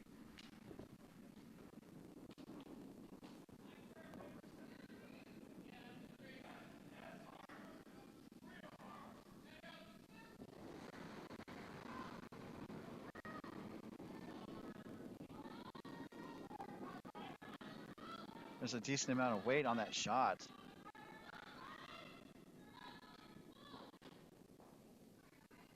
Gonna hit and actually gonna roll to the wing, out of play. So it gives Endicott a chance to draw around the center guard himself and really force Barajas to try to make a play on it. It really depends on how accurate Endicott's draw is going to be. I think we're seeing about 14 seconds hog to hog split time for a draw. Let's see if he's got that in him again. Also, we're going the other direction, I believe.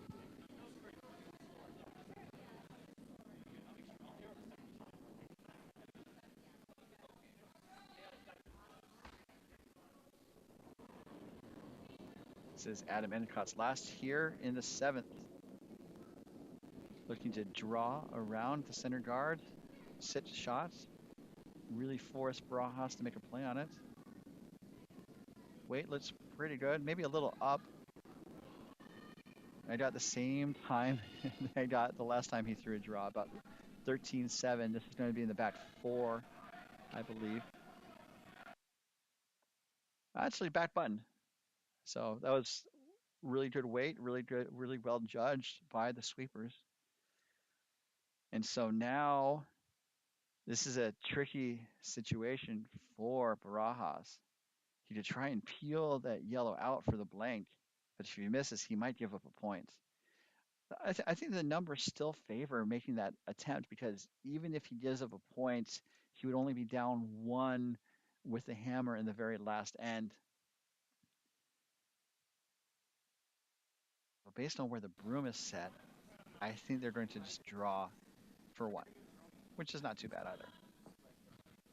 It does shift the odds slightly towards Endicott in the last, but Endicott has 1.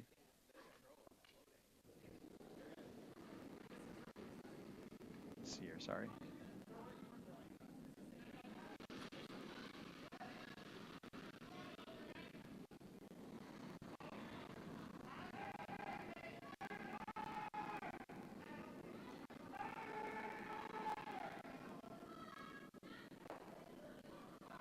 So this looks pretty good for a draw for 1 from Team Barajas.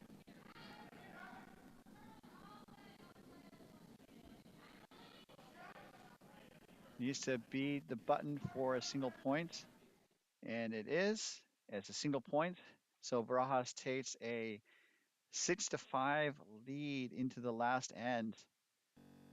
And we will have it live when we come back to the 2024 MoPac Mixed Playdowns, brought to you by doubletakeout.com.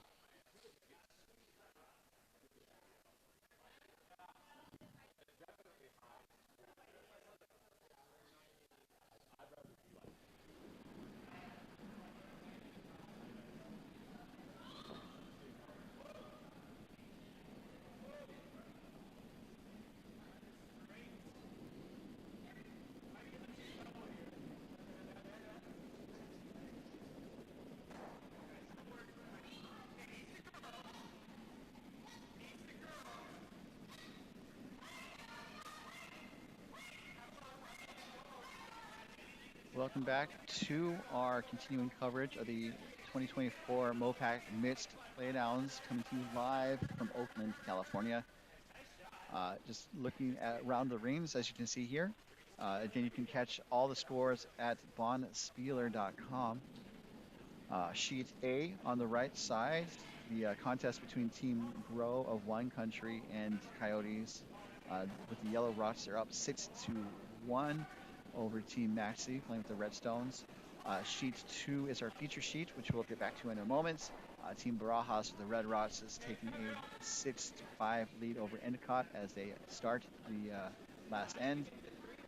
Sheet C, we have Team Howells with the Blue Stones taking on Team Murray with the Yellows.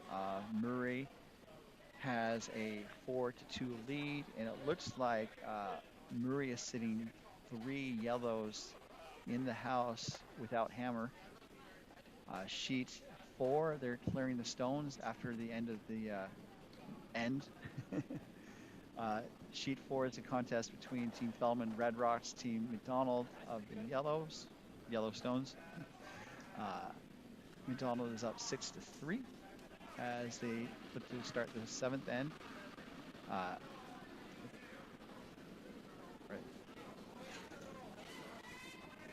Or they're done. They're shaking hands right now, or no? That was McDonald. I apologize.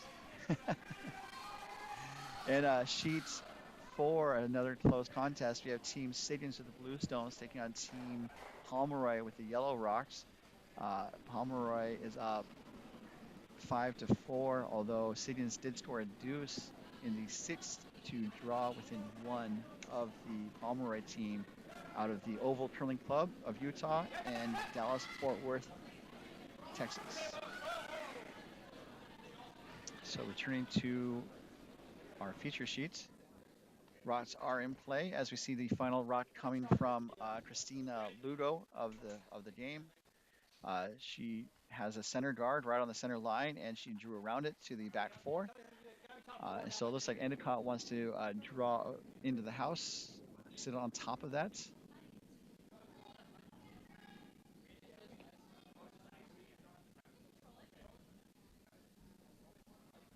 As Cassie Endicott, I think, kind of talks over a little bit and then gets set.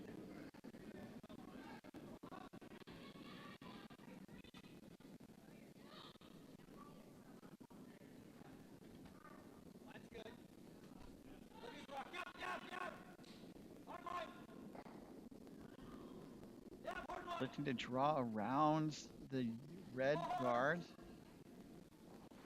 This is going to be pretty close.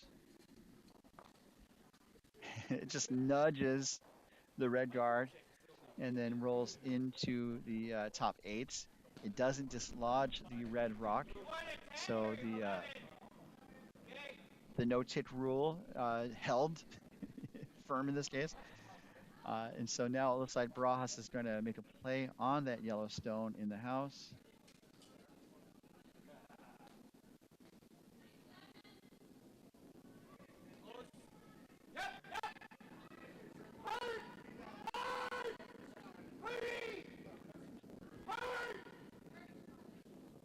So this is going to just tick the yellow. The shooter is going to roll through the house out of play, but the yellow is also gone out of play. So now we're looking at 1 red in the house, guarded, and Endicott is asking Sean Aronson to peel that guard.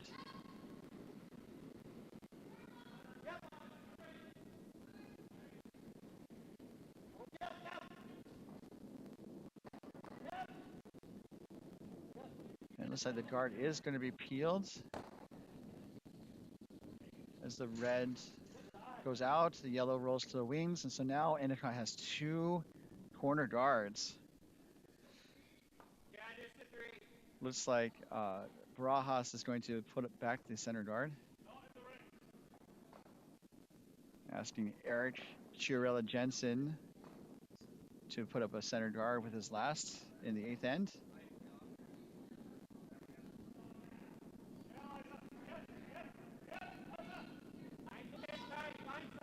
So as the ruck goes underway, definitely appreciate the feedback on YouTube. There's been some requests for just like static camera shots, and I definitely have to say that that's not the intent of this broadcast. The intent of the broadcast is to, again, be informative and entertaining like you would see on TV. And last time I checked, Curling Canada and CSN don't have static shots on their broadcast. So we're trying to do the best we can with the camera and the equipment we have, but I'm not going to do a lot of split screens if we have the ability to switch camera angles. But I definitely appreciate the feedback. As the shot goes deep, looks like they're calling their timeout as they make their way down the ice. And they are under the camera, so let's see if we can listen in and see what's going on.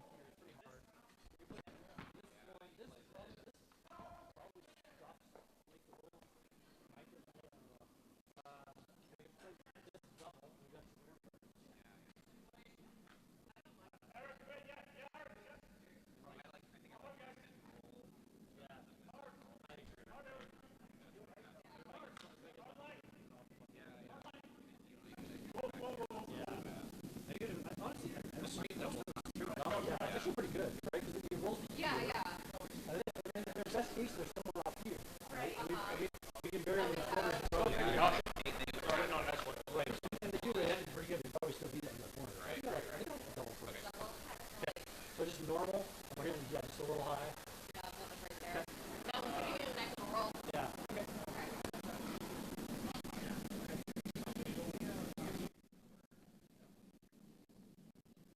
All right, the decision's made. Looks like they're going to throw control weight at it. Kind of, I think, get rid of one, maybe try and get both. As Adam Endicott has the broom down for his second, Sean Aronson.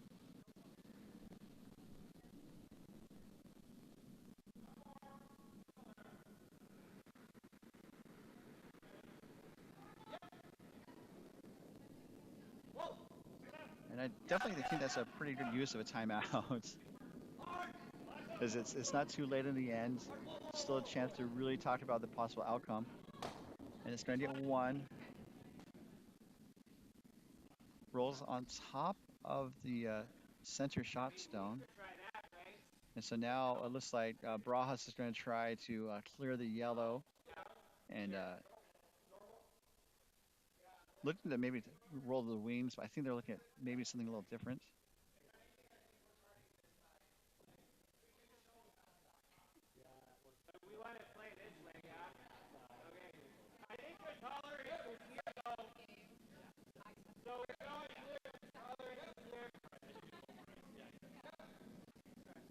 I think they were talking about possibly the difference between a guard and going in.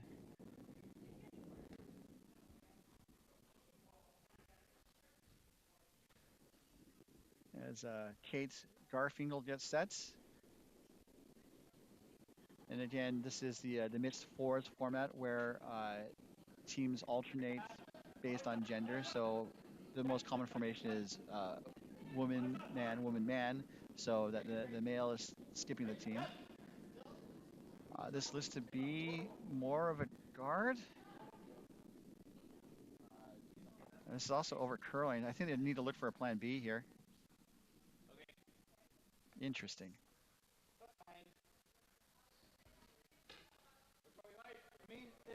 I think they're over curled. And maybe if that once there was looks like it was going to miss any sort of covering position, maybe sweeping it a little deeper to be second shot.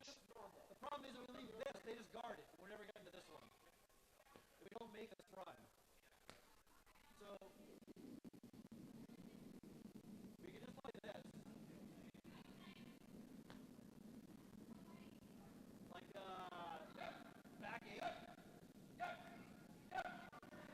So they're looking to tap the rock back.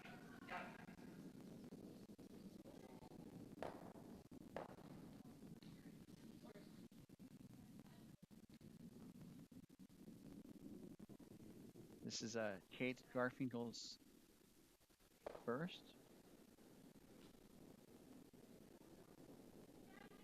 Oh, this is Olivia Andre's first. Looking for a back 8 weight just to tap the yellow back.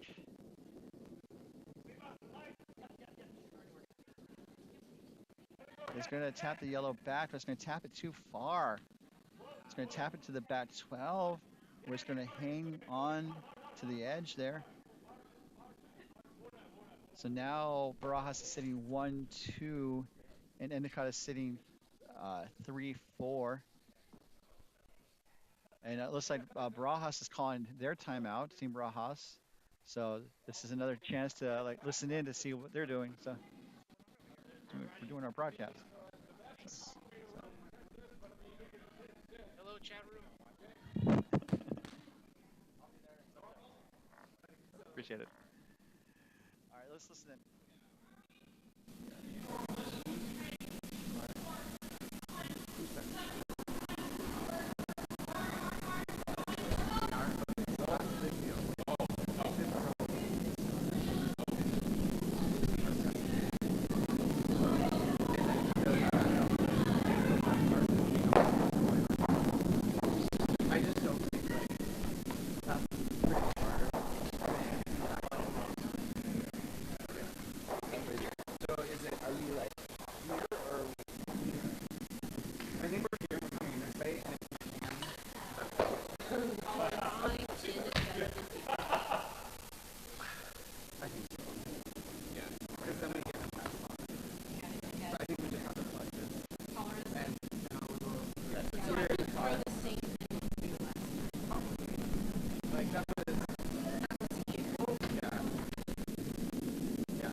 We're going for gear. But if it looks heavy. If we have a straight line, like we gotta get shot then.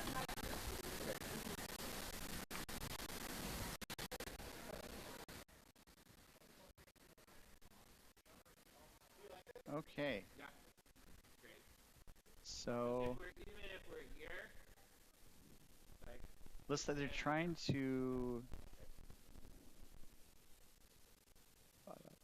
The situation is they don't want to give up 2 points. If they give up one, that's not the end of the world. So I think what they want to do is just put another red up to protect their shot stone and make it difficult for Endicott to get into the house or to get into the scoring position.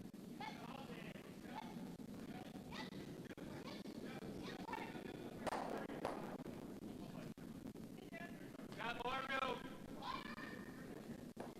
Got room. Got it rolling.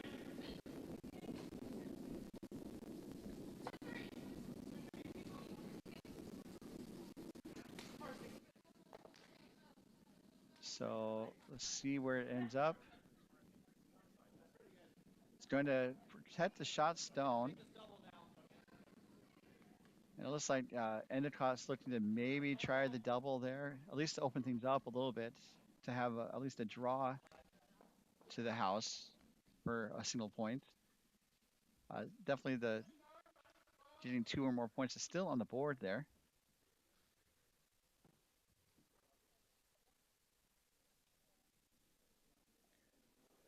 As Olivia Andre gets set for her last here in the 8th end. Looking for a good weight in line. Looks pretty good, maybe a little tight.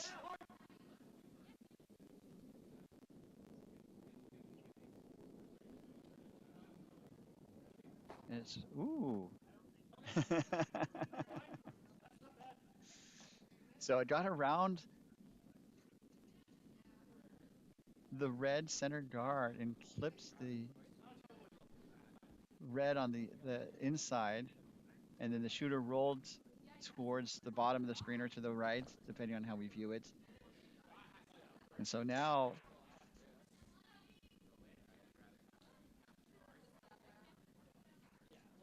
So now Endicott is sitting 2, 3, 4. There's a very lonely Barajas shot stone in the back 4 foot.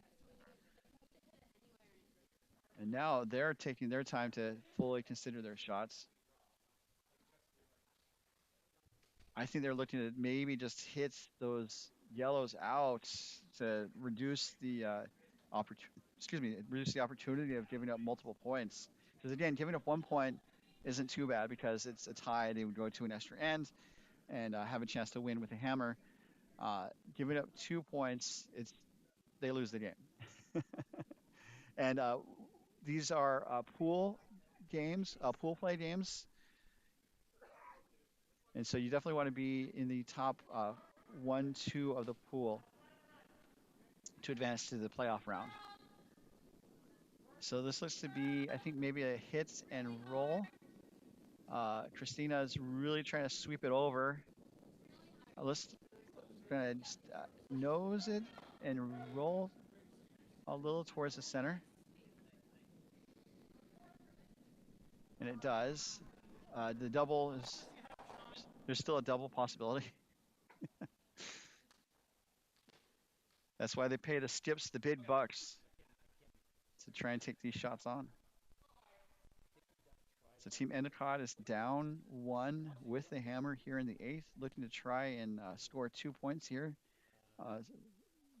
Was looking pretty good for them a moment ago. Barajas really amped up the pressure with his hit and roll with his last.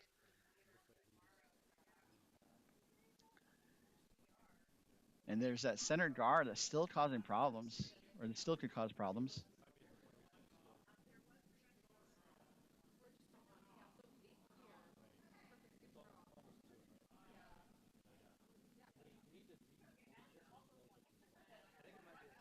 So Sean comes down to help talk it over.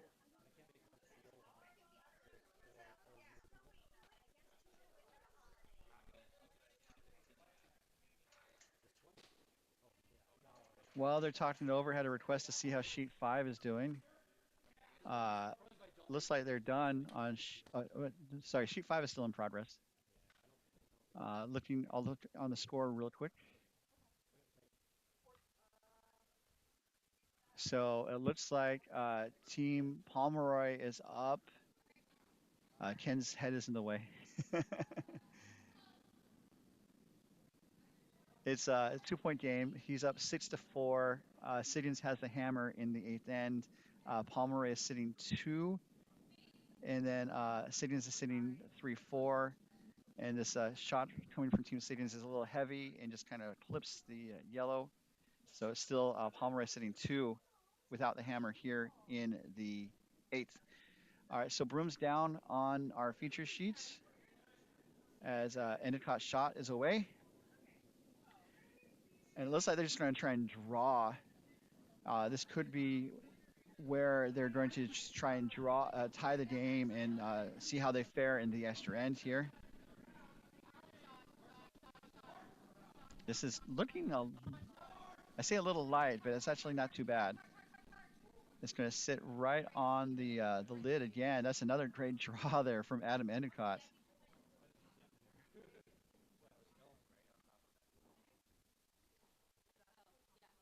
So now this is a situation where does Barajas just settle for letting Endicott get 1 and seeing how they fare in the extra end? Or do they try to go for the win here? Although knowing that Endicott has 1 more shot at it.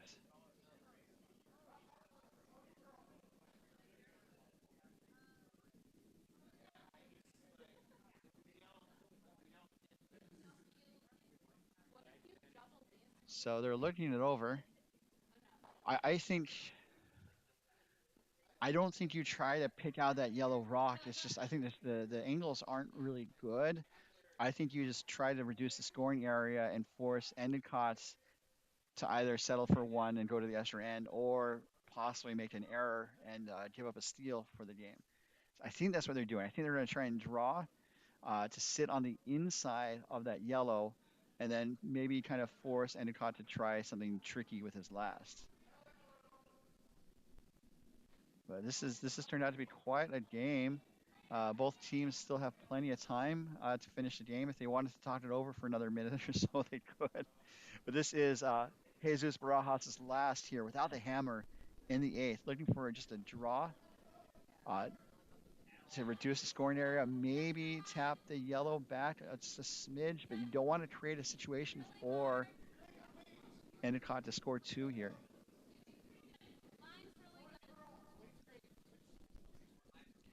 And this looks pretty good. It's going to hit the yellow back. Oh, okay. So it does hit the yellow back, but the yellow jammed on the red. And so it does appear to be Endicott still sitting one. And so now what does Endicott do here? He could try to pick out that red as Aronson comes down to talk about it, talk about it. They could try to pick out the red. They could try to pick out the red, but I don't think that would necessarily get them two because the angle that they would need to attack the red at, uh, the yellow would probably roll too far to count as a second stone. The possibility of the red jamming is really high. Um, they're looking at it maybe doing a double run back. That would be exciting. Uh, the angles I think are set up for that double angle run back. Someone in the chat suggested throwing the rock away, and that could be what they're doing here. Because they're not really set up for the double angle raise. And as we see Adam throw the stone, he has it angled to go to the left of our view, out of play. And so it's going to be a single point for Team Endicott. We are tied. We got bonus curling. You guys tuned in for a good one. As we go to the ninth extra ends in just a moment, when we come back to our live coverage from the 2024 MoPac Mixed Playdowns, brought to you by DoubleTakeout.com. Let's peek in on sheet 5. This is exciting too. We'll stay with this since we're coming down to the last rocks here.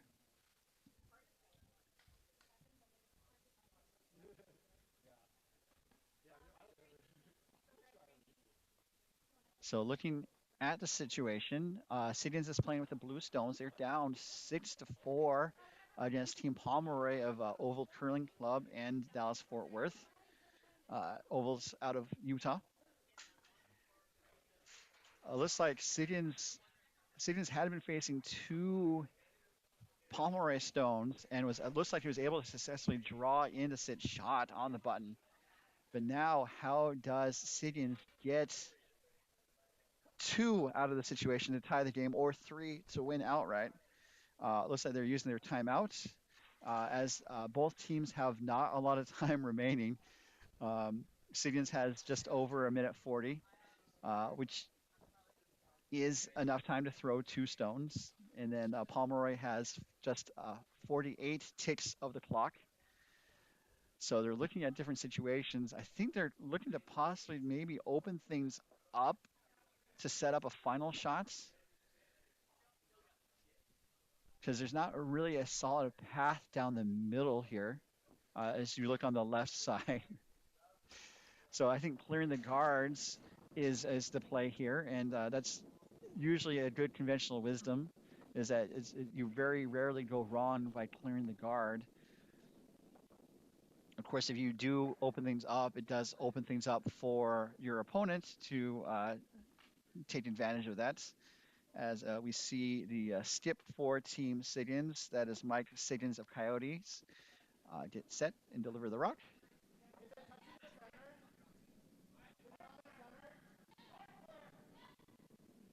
Looking to clear. She's going to get 1 and kisses the yellow into the house. It actually gets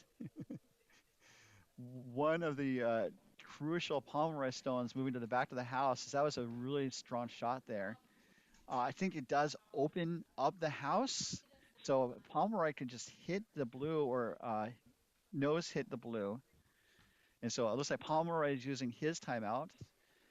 Pomeroy, the skip from the Oval team of Utah. This is Pomeroy's last here as they look at the situation.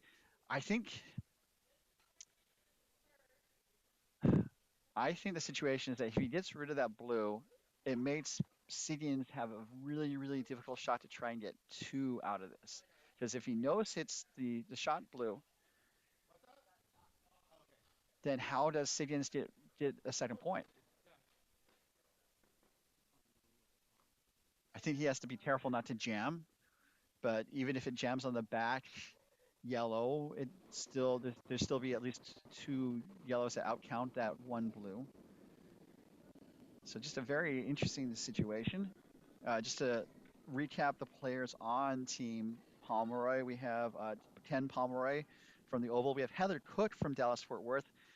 David Hurst hails from the Oval, and the lead is Carrie Lambert from Dallas-Fort Worth. So looks like Ken and Dave are kind of talking it over a little bit, asking for a little less ice. Again, just looking for a nose hit there, I think. And I think they're just really taking the time to be certain of their shots.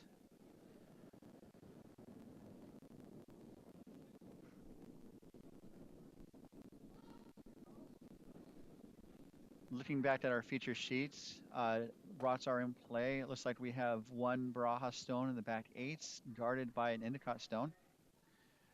We'll definitely return to that game as soon as the action is concluded here on our sheet 5. So looking just, I think, pick out that blue Signet stone. This is Ken Pomeroy's last here without the hammer in the 8th.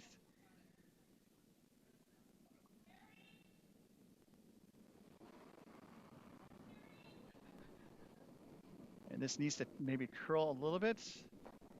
Ooh, she got the double. That was a great shot there by Ken Pomeroy. Some clubs wouldn't call it a double, but that's going to be handshakes. So Siggins recognizing that he can't get two out of the situation. That is the game. Pomeroy appears to have won by 9-4, depending on what they hang the final score as. But just that was a pretty exciting game. Siggins is a top flight team, and definitely look forward to seeing them later in our tournaments, including we're going to see Siggins actually at 5 o'clock tonight. All right. That was a good conclusion. Let us shift gears to our feature game where we are tied. Let me update the score.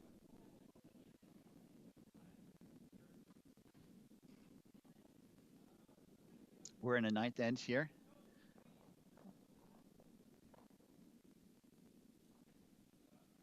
The situation is pretty exciting. Lots of rocks going on. So we have Endicott now sitting shot in the top 4 foot, but Barajas is sitting second and third, but there's a lot of center stones there. So I think they might look to maybe try to blow things up a little bit. So in the extra end, teams have a new clock to play with, and they also have a one additional timeout to use. Only one timeout in the extra end. You can't bank a timeout as much as one might want to. So this is still second stones, and I think Barajas is looking to just maybe open things up, which seems like a pretty sound approach.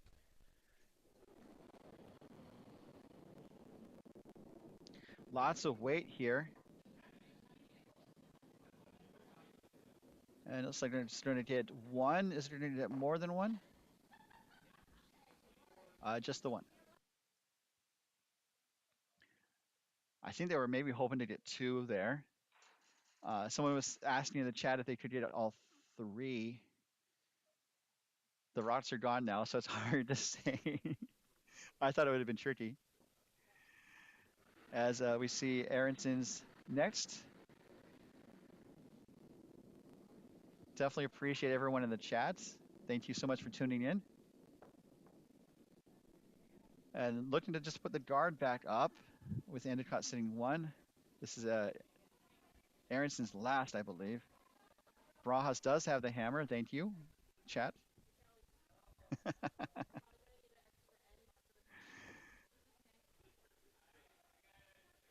So another guard is in place. It's a high guard, and Barajas recognizes he needs to clear it to have a chance.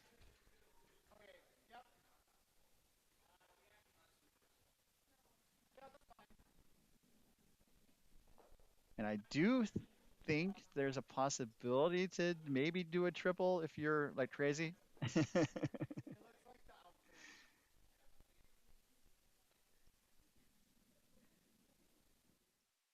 I don't know. The routes are pretty staggered.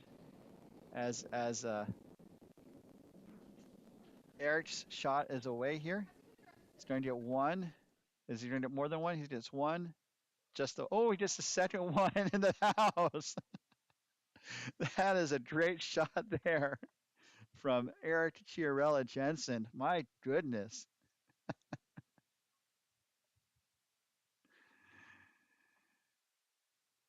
So now Endicott was shot, and now it's Barajas sitting 2 with the hammer. What a change of the end here. Change of momentum as we see Olivia Andre deliver her first. Looking to just draw around the center stones.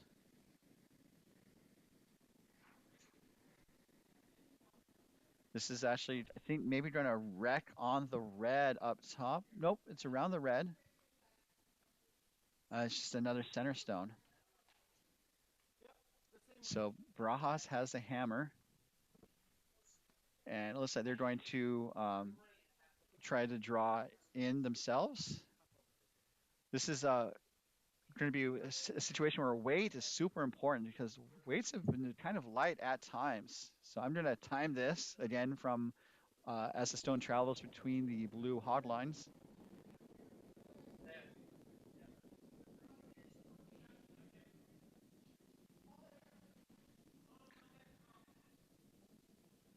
And this looks to be pretty close.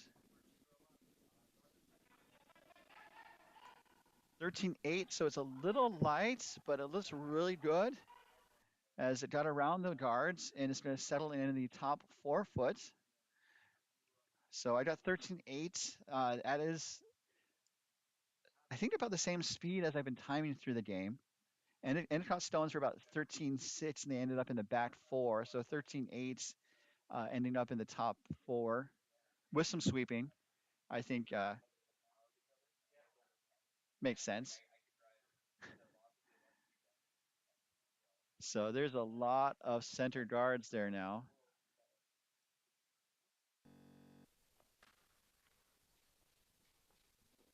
Looks like the teams have called their timeouts. I see the teams, every Endicott has called their timeout. Let's listen in.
So the timeout's over, and they had a couple different shots. They're all pretty tricky. I think it looks like Endicott is opted to hit the outside red, maybe try to double the reds out. At the very least, if they get rid of the top red, it opens up a draw path to the button to try to sit one with his last or with their last. I think Sean was talking about maybe running the guards back on top of each other, which the angles I think are kind of close, but it's still a pretty tricky shot. As we see Olivia Andre throw her last here in the extra end. This is going to hit on the inside and maybe roll. Ooh, it's going to go through the port. Let's see where it ends up. So it got rid of one of the reds. It needs to be open base. And we can bring it. Got rid of the top red, as we talked about. The shooter rolls to the top 12, which is not, I think, going to be too much of a factor in this end. So now it looks like Barajas wants to kind of close that door before Endicott can take advantage of it. This is going to be Kate Garfinkel's last.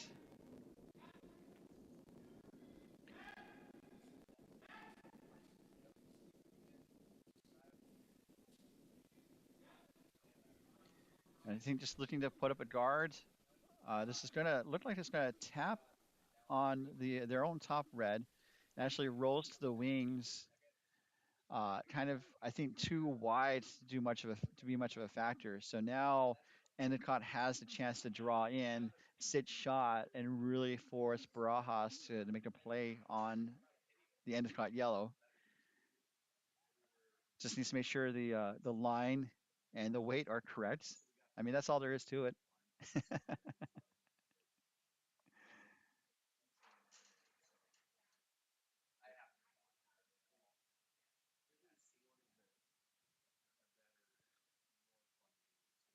So looking for a draw here as Olivia has the broom set. This is going to be one of those, let's time the shot and see how it goes. So his draws in the past couple of ends have been about 13-6. We just saw a draw to the top four at about 13-8. And again, that's measuring the time as the stone travels between the hog lines, the thick blue lines on the ice.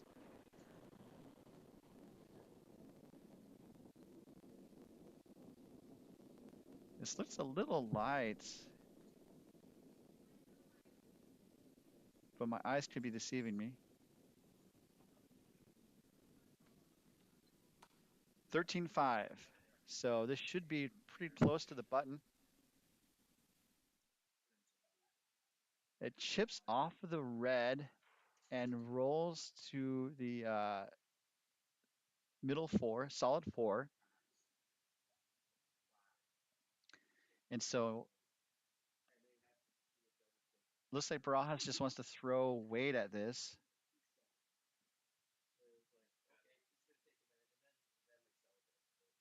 And so I think he wants to just pluck it out or plick it out.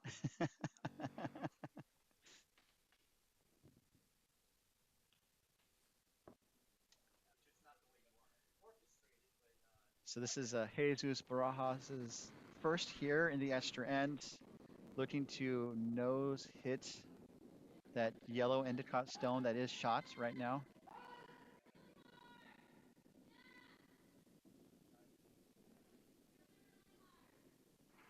This is actually going to crash on the yellow.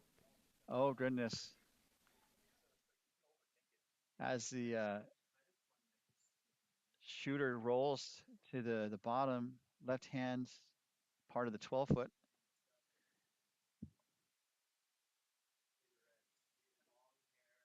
So now this is a situation where Endicott, well, I think will just kind of, muddy up the path and Dan Barajas has a really, really tough shot to try and get this extra one here. So looking for a guard.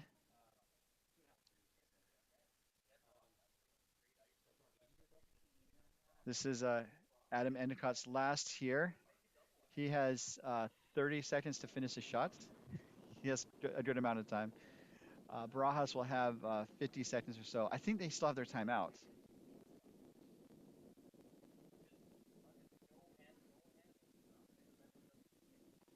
So looking for a guard just to make sure that Barajas doesn't have an easy path to that shot stone. And this looks like it's on the money. It's going to settle in on the center line. So it's a little open. If Barajas threw, there's timeout called. If Barajas threw like a hack weight shot, it could. Yeah, they just need to move that yellow back about 3 to 4 feet.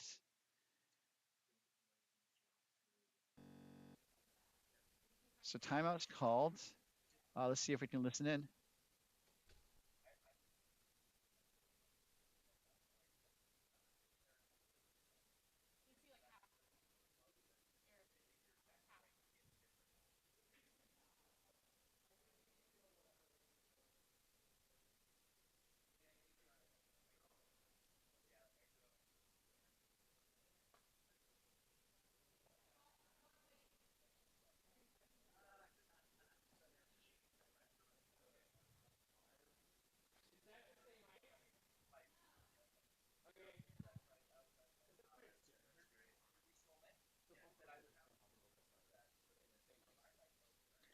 So they are looking to throw a decent amount of weight at this stone.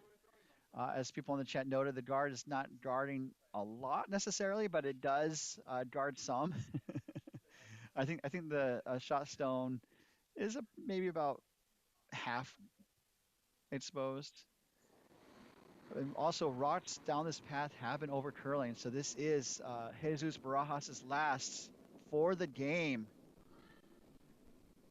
Decent amount of weight. It's going to be around the guard, and is it going to be close? It chips it out. And that's going to be a score of 3. Make the final. Team Barajas of San Francisco Bay Area curling 9 versus Team Endicott of Coyotes to 6. Just a very excellent game, and that was a very exciting start. And so that was just the start. I can't wait to see what's next. As they clean up the rocks, let's take a look around the rings one last time.